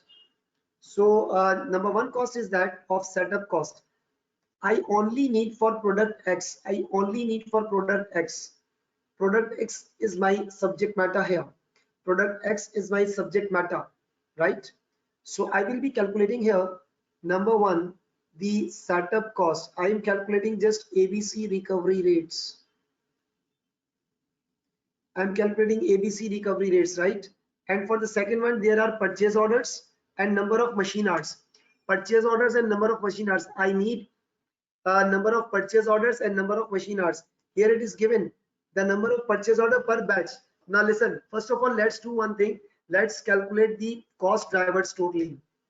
We had calculated number of batches, yes. Now we need number of purchase order. This is number of purchase order per batch. So we need to calculate number of purchase orders. These are the batches. I am calculating purchase orders. I am calculating total purchase orders. That is for X, Y, and Z. The number of purchase orders are 4, 5, and 4, and these are on per batches. 4, 5, and 4. Multiply by 40, multiply by 20, multiply by 55. That's 160. 5 into 20, that's 100. 4 into 55, that is 220, right? So if you can make it total 160 plus 100 plus 220, that's becoming 480. and 480 is the total purchase orders. 480 is the total purchase. Now we need number of machine hours, and here the machine hour is on per unit. Now you are observing that the question is playing with us. The question is playing with us, and you have to respond accordingly. One cost driver was based on number of batches per batch, and another one is machine hour per unit. It's not on per batch. Now you have to be too much attentive while reading the question, while understanding the requirement. So it is on per batch and some per unit. So for per unit you need to focus on the per units, right? That is 20,000, 16,000 and 22,000. So that is the thing, 1.5, 1.25 and 1.4. So I'm now calculating total machine hours. I am solving it one by one thing, and I'm showing each and every calculation to make sure that you guys are better understanding. Secondly, in the exam, when you are, obviously you might be champion in the costing, in fact after this webinar as well, so you will be solving it very quickly onto the rough page or the scratch pad. So total machine hours, that is X, Y and Z. What's the time? 1.5, 1.25, 1.5, 1.25 and 1.4. This is machine hour per unit, per unit, per unit, per unit. Now you need to calculate units 20, 16 and 22. That is 20,000, 16,000 and 22 and 22,000, right? Because in order to calculate the ABC recovery rate, we should have the total figure. And one thing I am highlighting, we need X thing, right? We need the figure of X, because X is our subject matter. 1.5 into 20, that is 30,000. The next one is 1.25 into 16,000, that's 20,000. 1.4 is to 22,000, that's 30,800. Make it total, that would be calling it total machine hours. 30, 20 plus 30.8, that is 70,800, right? Sorry, it's 80,000. It's 80,800 total machine hours. So I have calculated this. I have calculated this total and total. I have calculated this total, and so that I will be calculating ABC recovery rates based on the available cost drivers, and then I will be apportioning it onto the question, onto the question requirement for product X. But first of all, we need to have the rates. Now on the next page, I am calculating its ABC recovery rates. The initial cost was setup cost.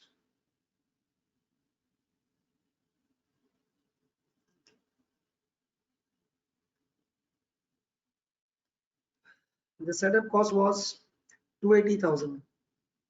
So it's 280,000 divided by 115. It's what is the recovery rate? That is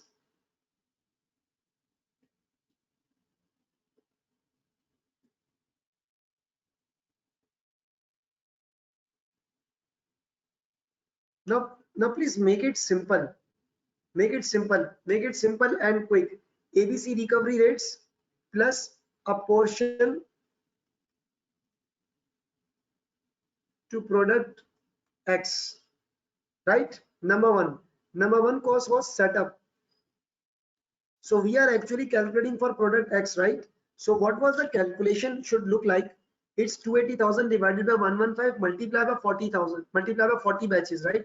Because I have highlighted the product X figure. It's 280,000. It's 280,000 divided by 115. Now that will be ABC recovery rate, and for multiplying with product X, it was 40. It was 40, right? So what is the cost in the share of product X? That's 280,000 divided by 115 multiplied by 40. that is 97,391. Make it round off, right? Number two cost was ordering cost. Ordering cost is 316. Number two cost was ordering cost. Ordering cost is 316,000, and its rate was its base was purchase orders. That's 480 multiplied by 160. 480 multiplied by 160. That's 316,000 divided by 480 multiplied by 160. That's 105,333. That's 105,333. Right? And number three. Now be smart. Number three is that machine running cost, and they are both having the same cost driver. Machine hours. They both are having the same cost driver. So you can add it up in order to save your time. That is 420 plus 361,400. These figures you should total it up and collectively taking to the machine hours. So apply the mathematical trick. So I am now doing here. That's number three is what? Machine and general facility. Machine running cost plus general facility. If you can total this thing, 420 and 361, 400.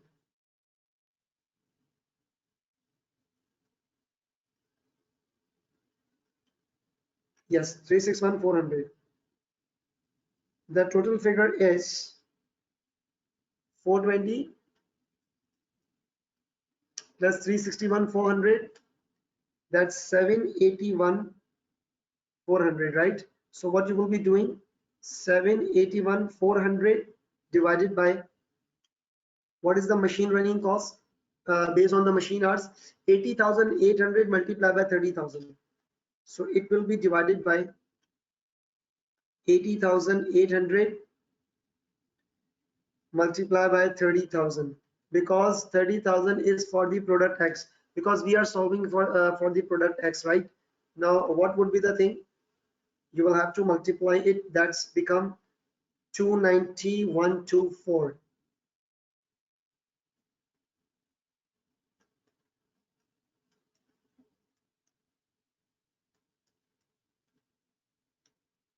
All right, now please add it up. Total 97,391 plus 105,333. That's becoming total 492,848. And this is not my answer. The question is product X on per unit. How many units are there for X? 20,000 units. 20,000 units for product X. So I will have to divide it by 20,000.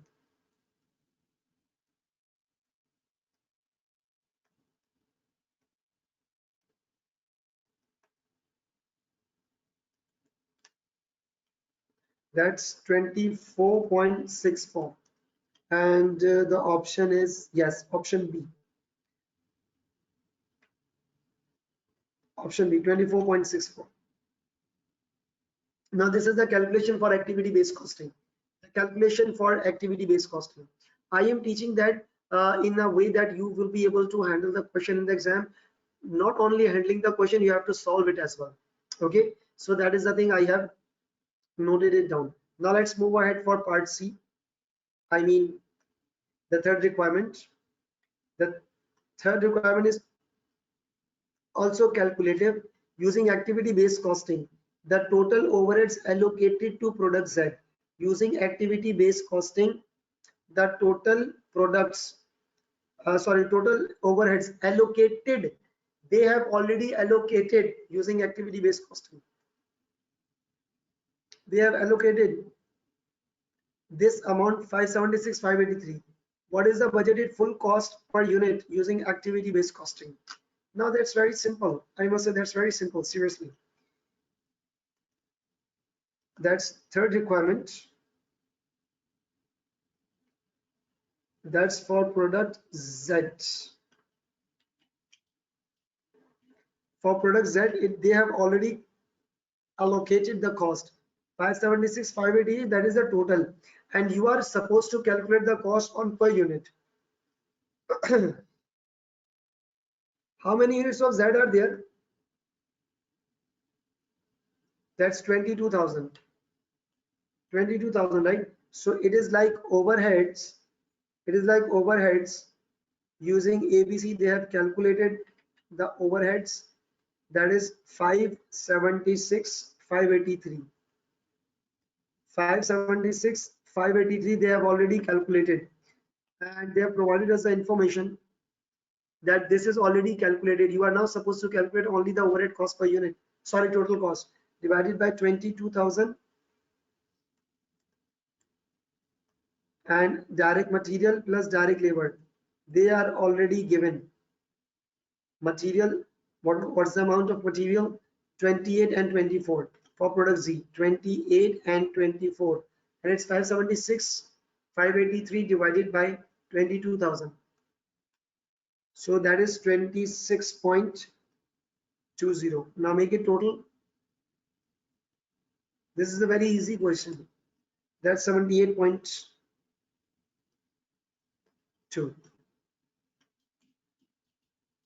Option B is the correct one, right? Option B is the correct one. Now question number 4 and question number 5 are theoretical in nature. So we must have a very good understanding of theory topic as well. Question number 4. Which of the following statements about activity in deaf company are correct? Which of the following about ABC, which of the following about activity based costing in deaf company are correct? Which of the following statements are correct? Please read all these four informations. Please read all these four informations.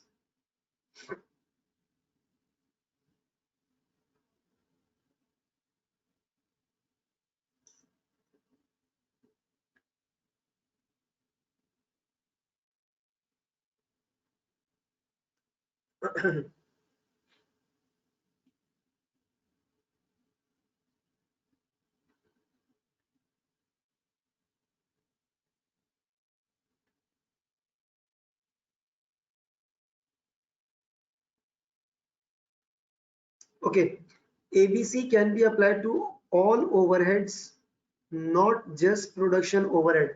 The answer is yes. Why? Because ABC analyzes the cost regardless whether it belongs to the production or non-production. And I had given you the example as well. Delivery cost is being based on the number of deliveries made. So obviously it's a non-production cost. Secondly, ABC provides more accurate cost. As a result, pricing should be improved. Yes, because there is a fair costing. There is a fair costing, and when you will add up X percentage, then it will be selling price decision. Then it will be selling price decision, right? So fair costing, when the costing is fair, the X percentage is there and the selling price is fairly decided. Number three is the ABC recognize that overhead costs are not all related to the production. Yes, they are saying they are not all related to the production. Sometimes just like non-production, that is number of deliveries, and number of deliveries are not related to the production, they are related to the deliveries made. So this is absolutely right. Number 4, ABC will be of limited benefit. Limited benefit, that means less benefit. If deaf company overhead are primarily volume related, or if overheads represent a smaller portion. The answer is yes. How? ABC is useful. ABC is used in AMT, and in AMT there are many activities, which means large portion of costs, large portion of overhead cost, right? That's a large portion of overhead cost. So ABC is used when there are large portion of overhead cost. So ABC is of limited benefit if overheads are primarily volume related. Volume related, that is a hint towards the absorption. or if the overheads represent a smaller proportion. So obviously it's of limited benefit. The answer is yes. So ABC is useful when the overheads are greater in proportion. ABC is useful when the overheads are greater in proportion, right? ABC is useful when the overheads are greater in proportion. So it is of less usage, it's of less benefit when there are a smaller proportion of overheads. It's very simple thing, right? So this is the thing which we had done.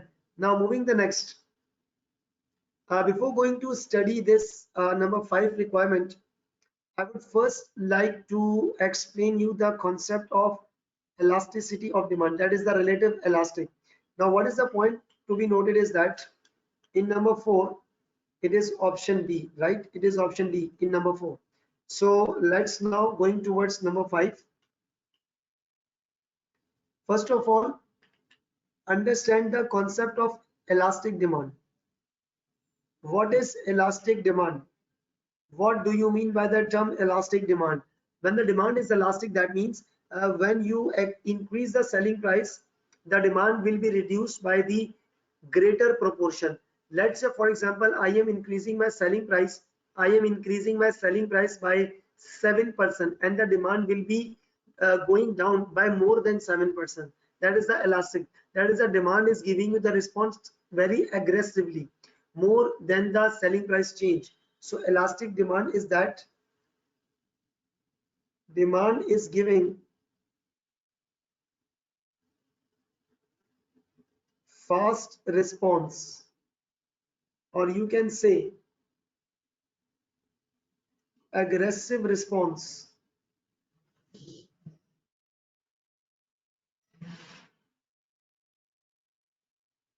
to the change in selling price. It's aggressive response to the change in selling price, right? So elastic demand is that, let's say for example, the selling price is increasing by 10% and your demand is being reduced by more than 10%. The demand is being reduced by more than 10%, and this is the meaning of the, this is the very simple meaning of the elastic demand. Now you have to consider this elasticity in mind. You have to take into account, and then you need to read this MCQ. Please read this MCQ. Hurry up. Please read this MCQ. Hurry up.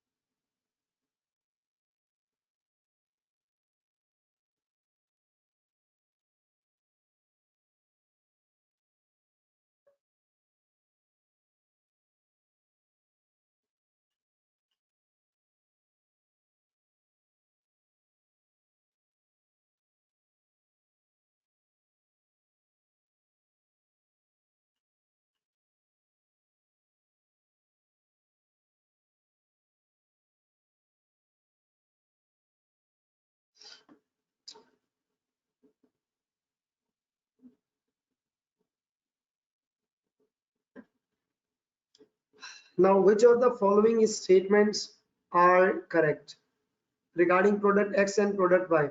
Number one, it is written that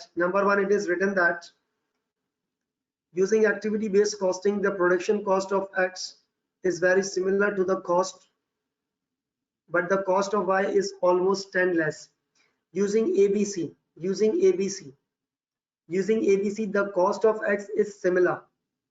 So if the cost of X is similar, so that means there is no change in the selling price, because the cost is almost same and the profitability is same, right?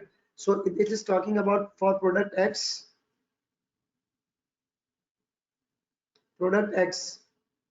using absorption and using ABC, cost is same, right? Using absorption and ABC, the cost is same, right? The cost is same. So when the cost is same and when you will be adding X percentage, so definitely the selling price will remains same because the cost is same, there is no change. So number one is, if the company decide to adopt ABC, the price of product X will change. The answer is cross because it is not correct, right? And when this one statement will be eliminated, option A and option D will be eliminated because both are containing number one, and number one is not true. Number two, the cost of Y is almost 10 less. The cost of Y is 10 less using ABC, and product Y, product Y is product Y is absorption and ABC. Let's say, for example, from absorption there is $70, let's say, and through absorption ABC it will be 10. I'm just assuming this thing. When I will be adding the X percentage, let's say 10, it would be 76 and it would be 66. So the price of product Y will go down using ABC because of $10 less, in the cost. So if the company decide to adopt ABC, the sale volume are likely to remain unchanged. The sale of product X, it's absolutely right, because the sale volume are likely to be unchanged because of the elasticity. There is no change in the selling price, there is no change in the cost, and obviously the sale volume remains unchanged. The option 2 is right. Number three is that if the company decide to adopt ABC, the price of product Y will go down. The price of product Y will go down. Yes, the selling price of Y is going down. So that is 100% right. That is 100% right. Okay. And number 4 is that a reduced selling price is unlikely to increase in demand. No, reduced selling price will result in demand being increasing. Reduced selling price will result in demand being increasing. Reduced selling price will result in demand being increasing. It is saying the opposite side. So 2 and 3, the option B is right. 2 and 3, the option B is right. So do you understand this question? The first statement is wrong. One student is asking, Rahma Rizan, why the first statement is wrong. The first statement is wrong because it is saying that if the company decide to adopt ABC, the price of product will change. And on this above example, it is expressly written that the cost is very much similar to the cost under ABC. When the cost is same, obviously the X percentage would remaining same, and then you will be having what? Selling price, which is unchanged, because cost is same as calculated under ABC. So there is no change at all. So there is no change in the selling price as well. Rahma, do you understand your query now? Is your query resolved?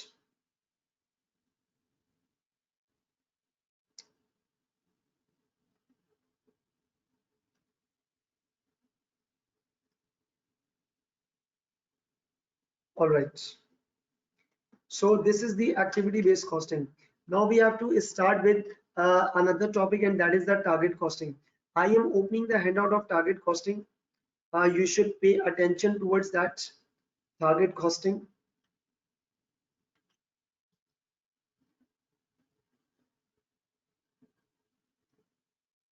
I should save this.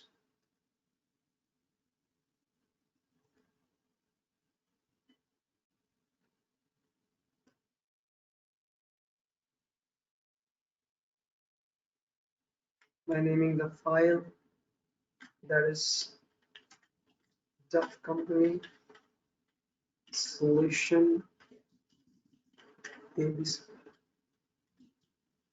Right. So I have saved this handout.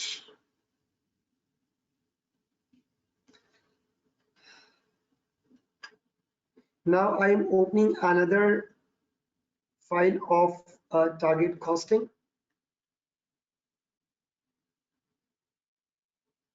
Now this is target costing. This is your second This is your second chapter of this section, costing, target costing. Now see that what do you mean by the term target costing? Target costing is that traditionally, what is the traditional style? The traditional style was that company used to estimate the cost first, and in the target costing there is a very different and opposite story. There is a different and opposite story in target costing. What is the target costing means? Target costing is actually used in the environment when there is a high competition. Usually when there is high competition in the market, target costing can be used. So target costing is used when your market is competitive,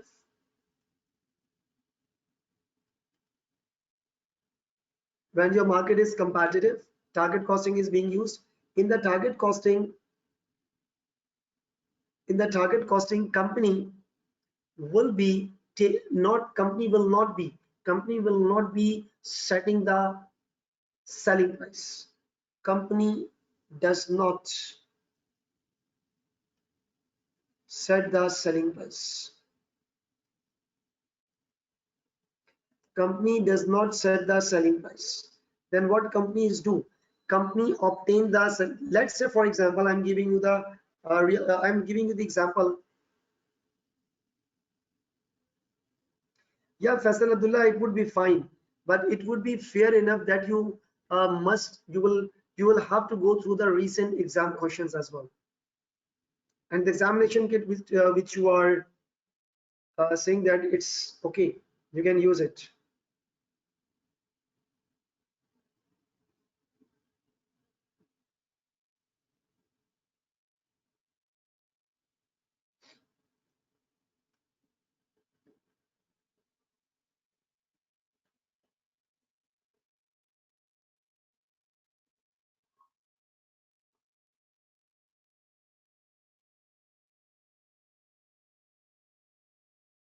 All right, shall we go towards the target costing? Okay, now the target costing is that company does not set the selling price. Now what's the next story? Let's say for example that I am going to sell this product. I haven't sold it yet. I'm going to sell this product, and this product is already being traded in the market. This product is already being traded in the market at $50, and I am the new entrant to some extent at selling this product. I cannot sell more than $80. I cannot sell at more than $80. Why? Because there is a set selling price. So company does not set the selling price. Company actually pull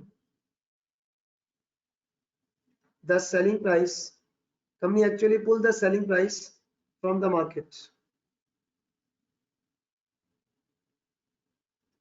Company actually pull the selling price from the market, right? Company actually pull the selling price from the market. It's a pull system. It's not the push system, it is a pull system.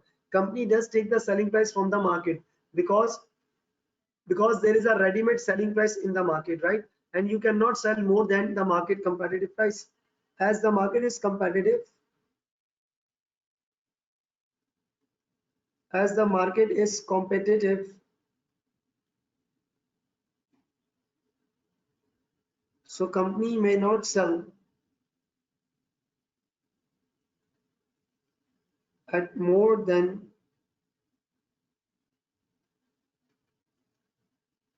company cannot sell at more than market selling price. So company does not sell the selling price. Now what's the next thing is that? The next thing is that the question. There's a question, and what is the cost gap? I'm not going to tell this thing with the help of the question. So company is not setting the selling price. Company actually pull the selling price from the market. All right. Now the question is that, will you people read this question, please? Please read this question.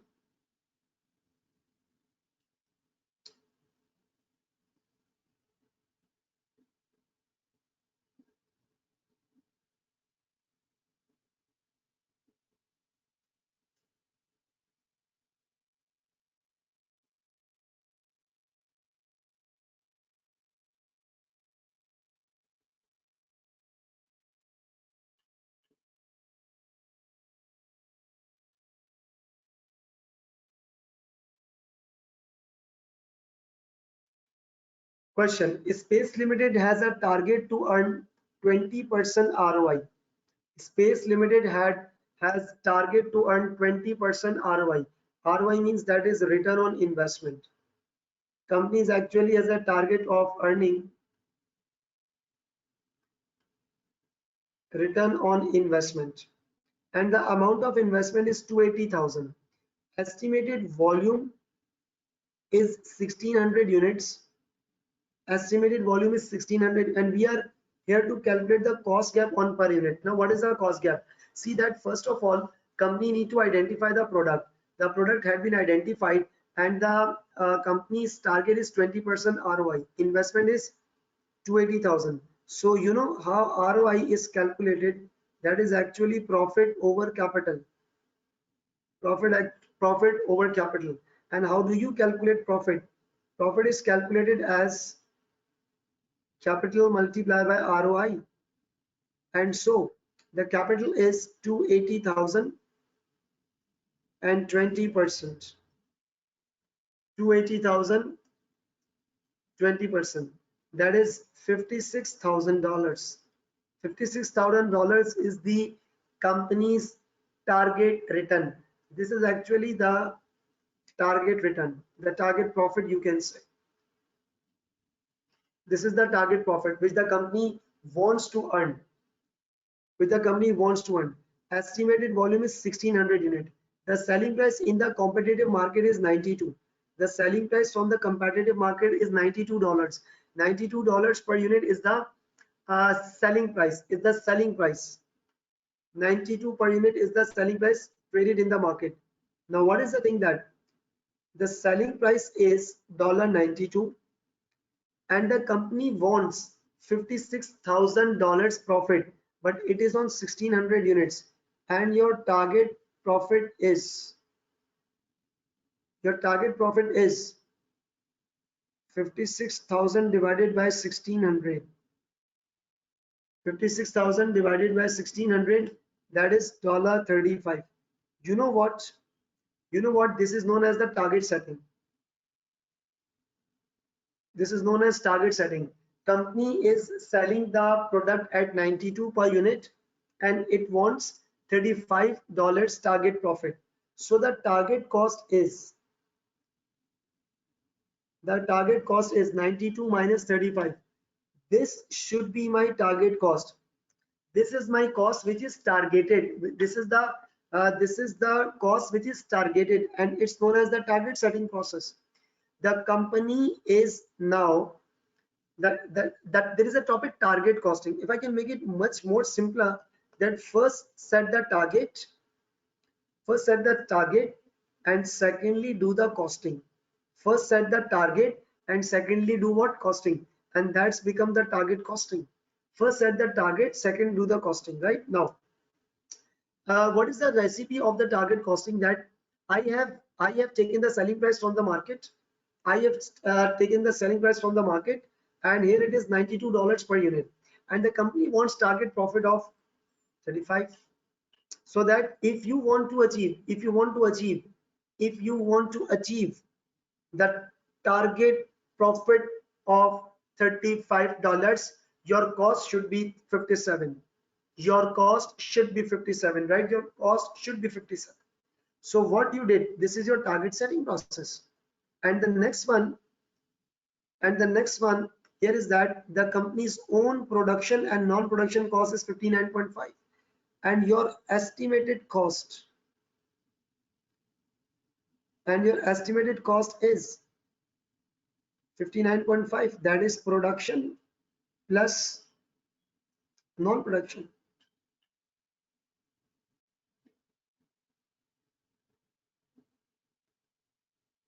So if you can calculate what is the gap, I want that my cost should be $57, but I am estimating that my cost may be 59.5, that my cost may be 59.5. This is not the real cost. This is actually the estimated cost.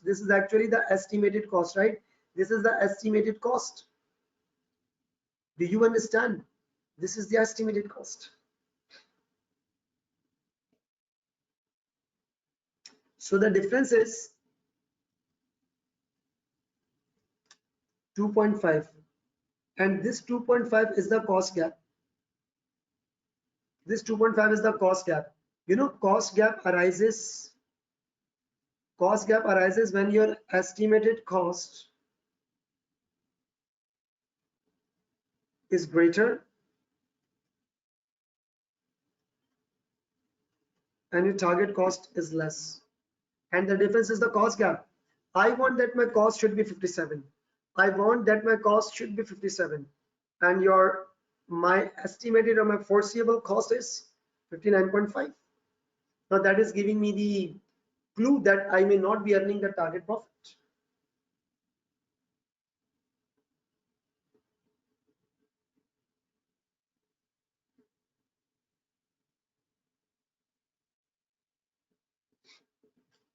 All right. So this is the cost gap. Now see that, students, please come on to the question box. See that your cost gap should be more or your cost gap should be shrinked. Your cost gap should be more or your cost gap should be shrinked. Should it be more or should it be shrinked? Cost gap.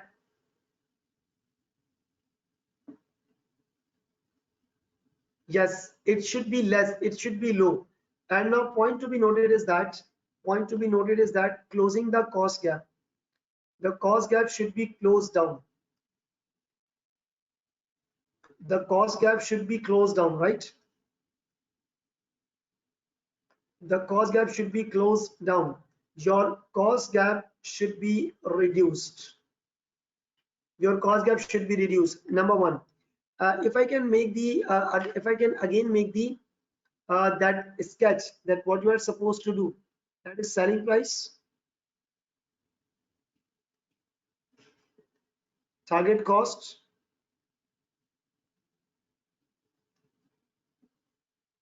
that's a target profit, sorry, there's a target profit. This story is called as target set. This story is telling you the target set. Plus this cost will now be compared with estimated cost, and the estimated cost whatever there is, and the resulting figure is cost gap, right? The same pro forma we had used in the last question.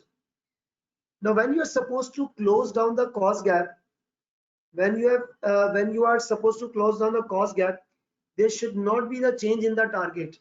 Then what's the meaning of target costing? There should not be the change in the target cost in the target setting process. It should not be the change. Why? Because you want to achieve the target. The target should not be changed. It should remain same. So this estimated cost should be reduced down. So you need to reduce the estimated cost. You need to reduce this estimated cost. And in this estimated cost, there are production costs, plus there are non-production cost. And one thing I'm expressly writing, no change in the target. There should not be change in the target. No change in the target. Why? If you will bring the change in the target, then what's the reason behind the target costing? The target should not be changed. The target should remain same. Instead, your estimated cost should be reduced, so that when you will, and this is simply the rule of the costing. If you want to maximize your profit, see, if you want to maximize the profit, if you people want to maximize the profit, should you change the target? No, you should reduce your cost in order to achieve this target. So your production and non-production cost should be reduced. All right. Let's say, for example,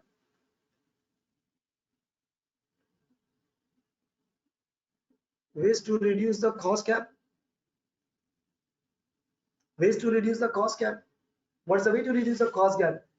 In the production cost, there are direct material, direct labor plus overheads, right? And the target costing is saying that you should reduce the cost gap. Cost gap should be reduced. Now, what are the possible ways? You can increase the selling price. No, please do not amend your target. Don't change your target. When the target is getting changed, then what is the meaning of the target? The target should remain constant. Put your efforts, change your efforts. You can change the supplier. You can switch to another supplier. You can even change or you can use alternate material. You can use or you can change the use alternate material, like you can say substitute.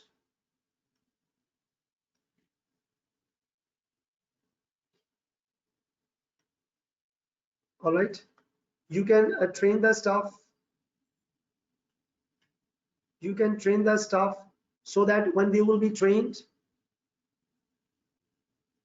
the wastages would low down, would go down. Try to control the overheads. For example, by switching towards the activity based costing, just control down your overheads. Yes, it quite may be the reason that your cost may be reduced. It may be the reason that your overheads is having the large proportion. So control overheads like ABC use, like you can use ABC. All right.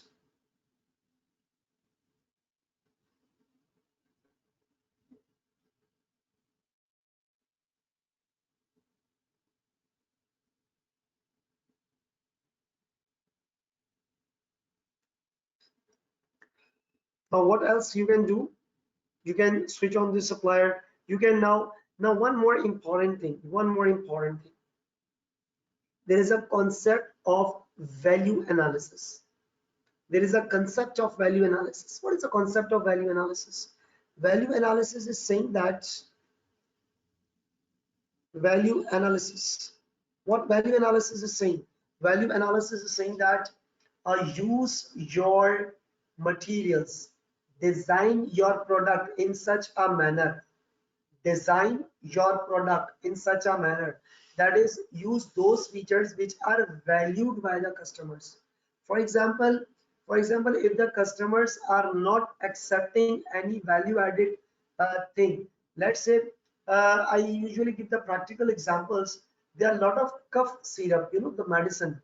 They used to be available in the box, but nowadays in many countries, in many cities, in fact, the lot of cough syrups are being available in the glass bottle. That's it. There is no cover, there is no box at all, because customers are not valuing it. And similarly, you people have noticed that with every medicine there are the prescriptions written, and now no, because the company is analyzing that nobody's reading those things, so they just eliminate it because these features are simply non-value added by the customers. So value analysis actually means remove the non-value added features from the products and only include those features which are valued by customers. Only include those features which are valued by customers. And when you will be eliminating those non-value added features, your cost would be ultimately saved. For example, it's $0.005. So multiply by 38,000 units, your thousands of dollars could be saved. So the value analysis, the concept is that the concept is that you should use only those features which are valued by the customers, and you should simply eliminate non-value added features, right? So non-value value analysis is that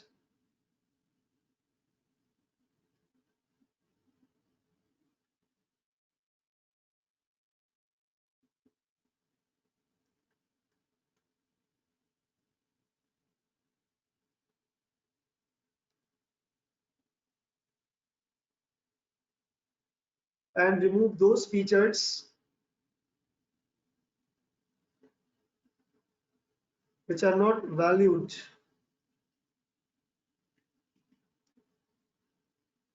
by customers. And definitely when when you will be eliminating those features which are not being valued by the customers, you are ultimately saving the cost. You are ultimately saving the cost and reducing the cost gap. These are the possible ways. And I'm writing etc. You can even find out some alternate solution as well. Like you can go for make or buy. You are not producing by yourself. You are outsourcing it to someone. This can also be the possible way in order to reduce the cost gap, right? But one more important thing is that do not try to change the target, right? Try to reduce the estimated cost.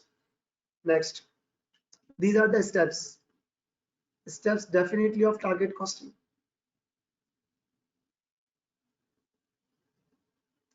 Definitely these are the steps of target costing. What are actually the steps of target costing?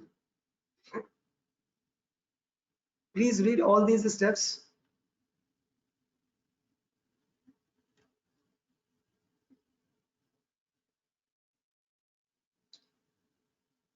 Please read all these 7 steps.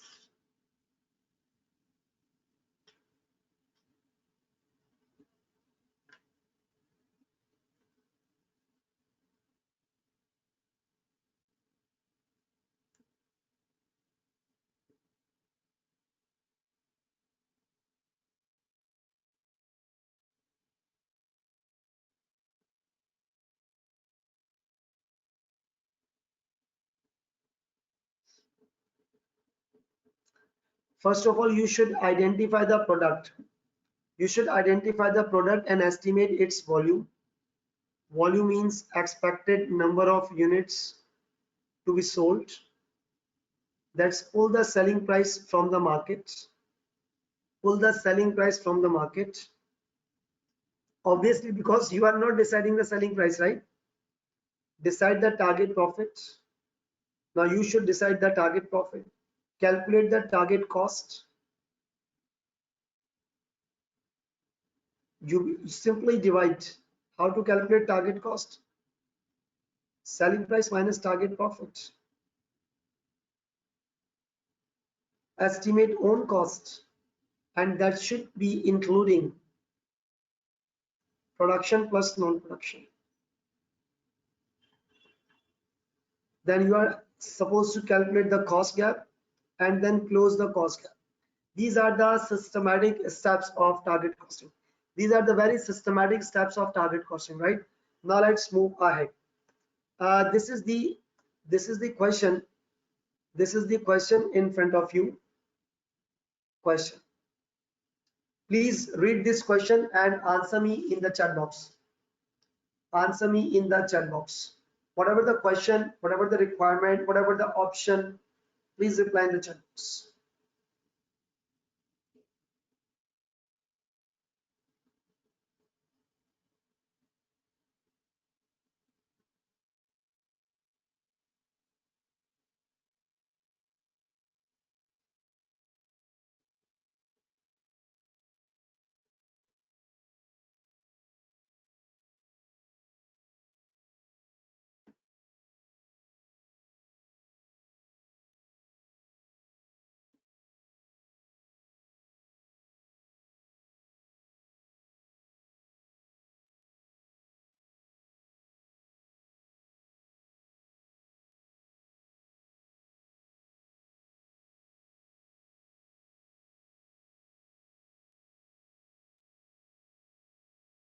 Yes, reducing the idle time also reduces the cost gap. Reducing the idle time would also reduce the cost gap.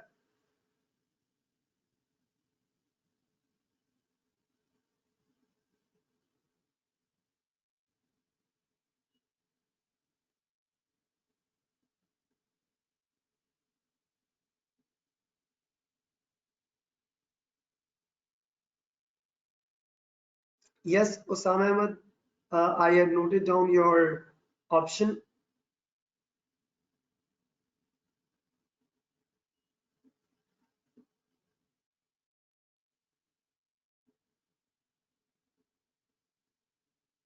All right, all right.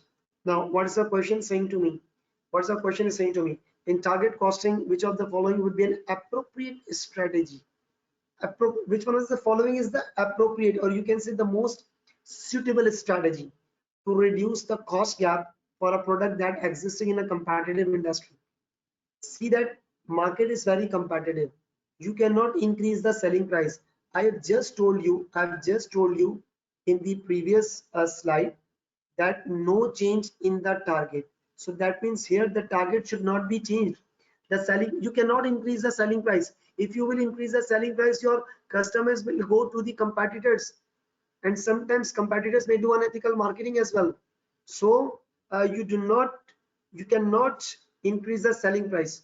Number two, reduce the expectation gap by reducing the selling price. Expectation gap by reducing the selling price. If I will reduce my selling price, my profitability will already go will go down. No. Number, reduce the desired margin on the product. They are trying to say reduce the profit margin. Shall I supposed to reduce my profit margin in order to achieve the target? We want to achieve the target. See, in target costing, we need to achieve. We need to achieve the target profit. So does it make sense to reduce the target margin? Not at all. So the only option remaining is that mechanizing production in order to reduce average production cost. That is reducing the cost. All right. So this is the appropriate strategy to reduce the appropriate strategy to reduce the cost and achieving the target profit. That's very simple thing. All right. Now, one question is that this is the question. I am waiting 1-2 minutes. Please solve this up to 2 dp. I mean 2 decimals. Please solve and reply in the question box. I'm waiting for you people to solve this small question.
Yes, Sharma.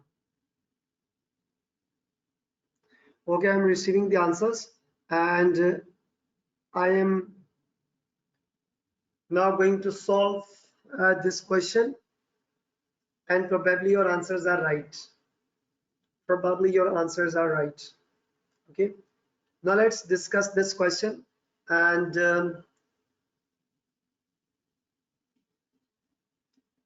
the predicted selling price. I'm solving it right here. The predicted selling price for the product has been set 56 per unit. 56 per unit is the selling price. The desired markup is 25%. See that when there is markup, markup means profit on cost. Markup means profit on cost. That is, you can say cost plus profit. Cost plus profit. That's a markup thing. That's a markup means. So that means when the markup is that cost is 100%, your profit is X%, and the collected is more than 100%, right? Now it is saying that the material cost is 16 before allowing for any shrinkage of 20%. For every $10 kg going in comes 8 kgs comes out. So this is the material cost. Now see that whenever there is a loss, and the figure is given, whenever the figure is given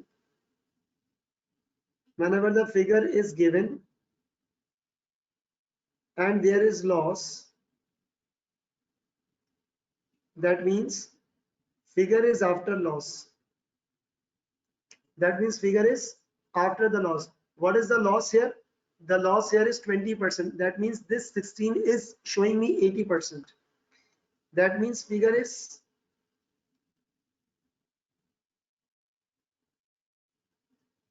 after loss of 20%. That means figure is 80%, right? So I'm now going to prepare the pro forma of this thing. The selling price is 56.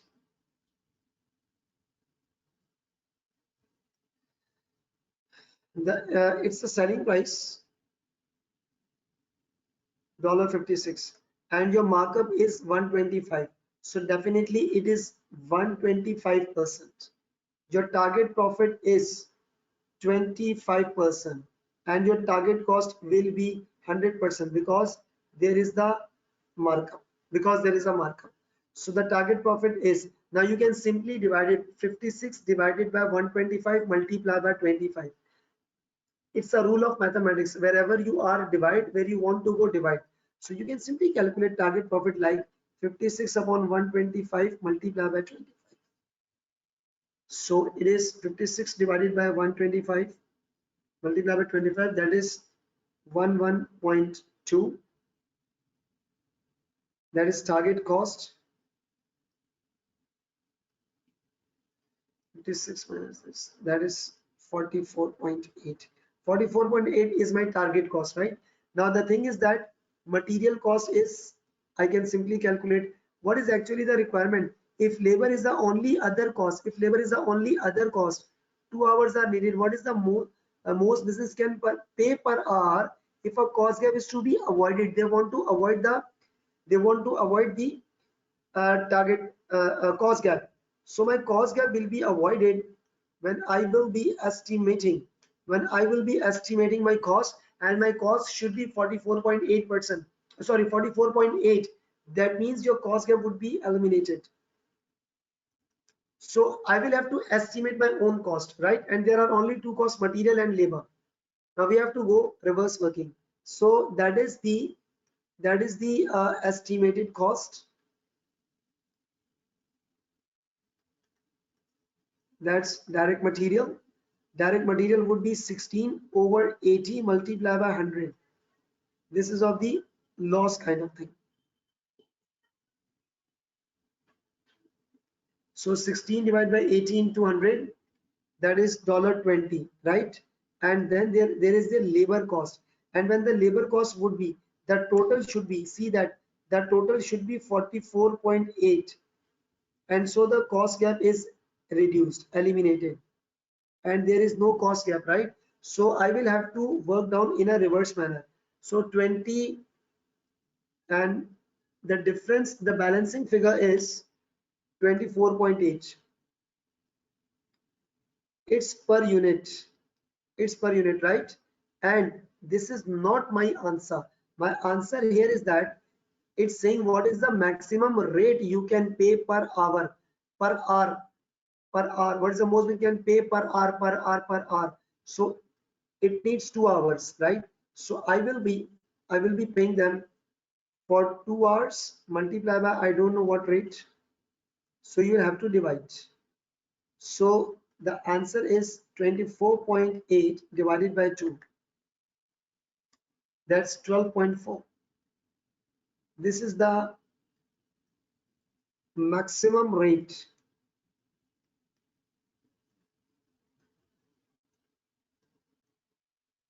which can be paid, right?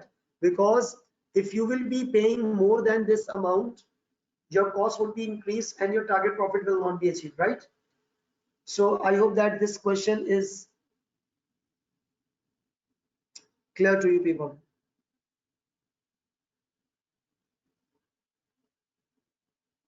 Okay, Aurangzeb Imam, I will be updating it. I will be updating it.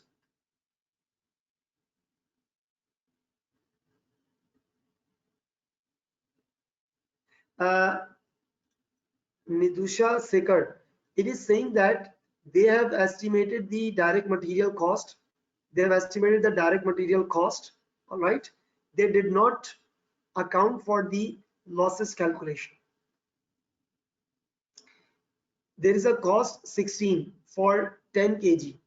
For 10 kg. Whenever there is a loss, this is the figure which is actively used. $16 is the actual, it is the actual cost, or you can say the actual usage. Let's say for example, there are 3 kgs to be used. I need 3 kgs. Let's say I need 3 kgs, right? And 1 kg usually getting loss. So I will have to go to the market and I will be purchasing my need plus 1 loss. So I will be purchasing 4, 1 kg will be lost, and I will be utilizing my 3 kilograms. Similarly is the case here. Then for every $8 kgs, and they are not allowing for this thing. They are not allowing for this thing. So I will have to account for this. So $16, or you can say 8 kilogram, are the after the loss. So you need to purchase it more. You need to purchase it more, right? You need to purchase it more. So that was the reason. Aisha, Suman. Okay, Shoma Semata, I will be updating. All of you, make sure you are all in the WhatsApp group. The WhatsApp group is going to be shared once again. Please join the WhatsApp group. All the things will be uploaded over there.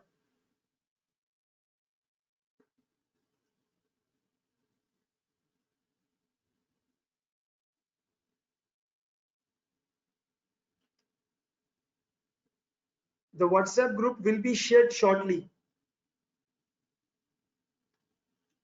Abdullah Rashid, the link will be provided. Please join it. Aisha Suman, your answer is that 44 minus 20. This is the balancing figure. This is the balancing figure, right?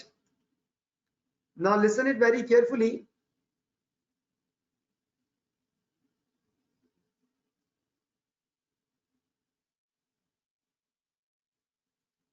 Okay, the WhatsApp group link will be shared.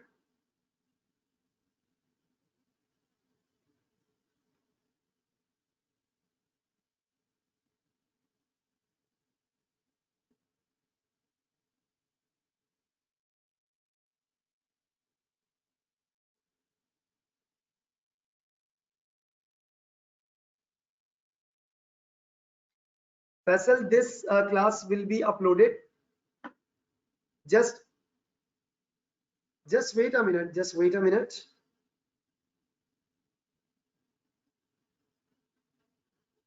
Yes, Aurangzeb Imam, I am going to answer your concern.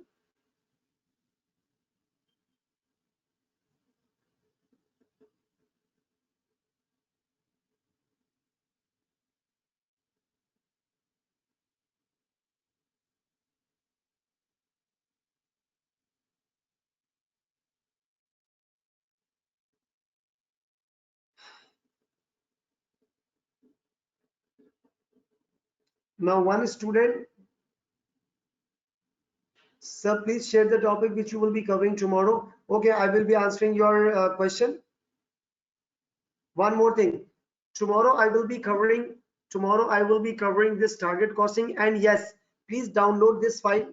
Please download this file. And there is a very recent question. It's not very recent. It's September, December 2021. This is the new question. You should assume it as a fresh question. I will be solving this question. Tomorrow. It is based on target costing. It is a very good question. Seriously, it's a very good question. And this is your assignment kind of thing. I will be solving this question tomorrow, and then I will be turning towards life cycle and throughput accounting, and based on the time we will be moving towards the performance measurement. Now the agenda would be that first I will be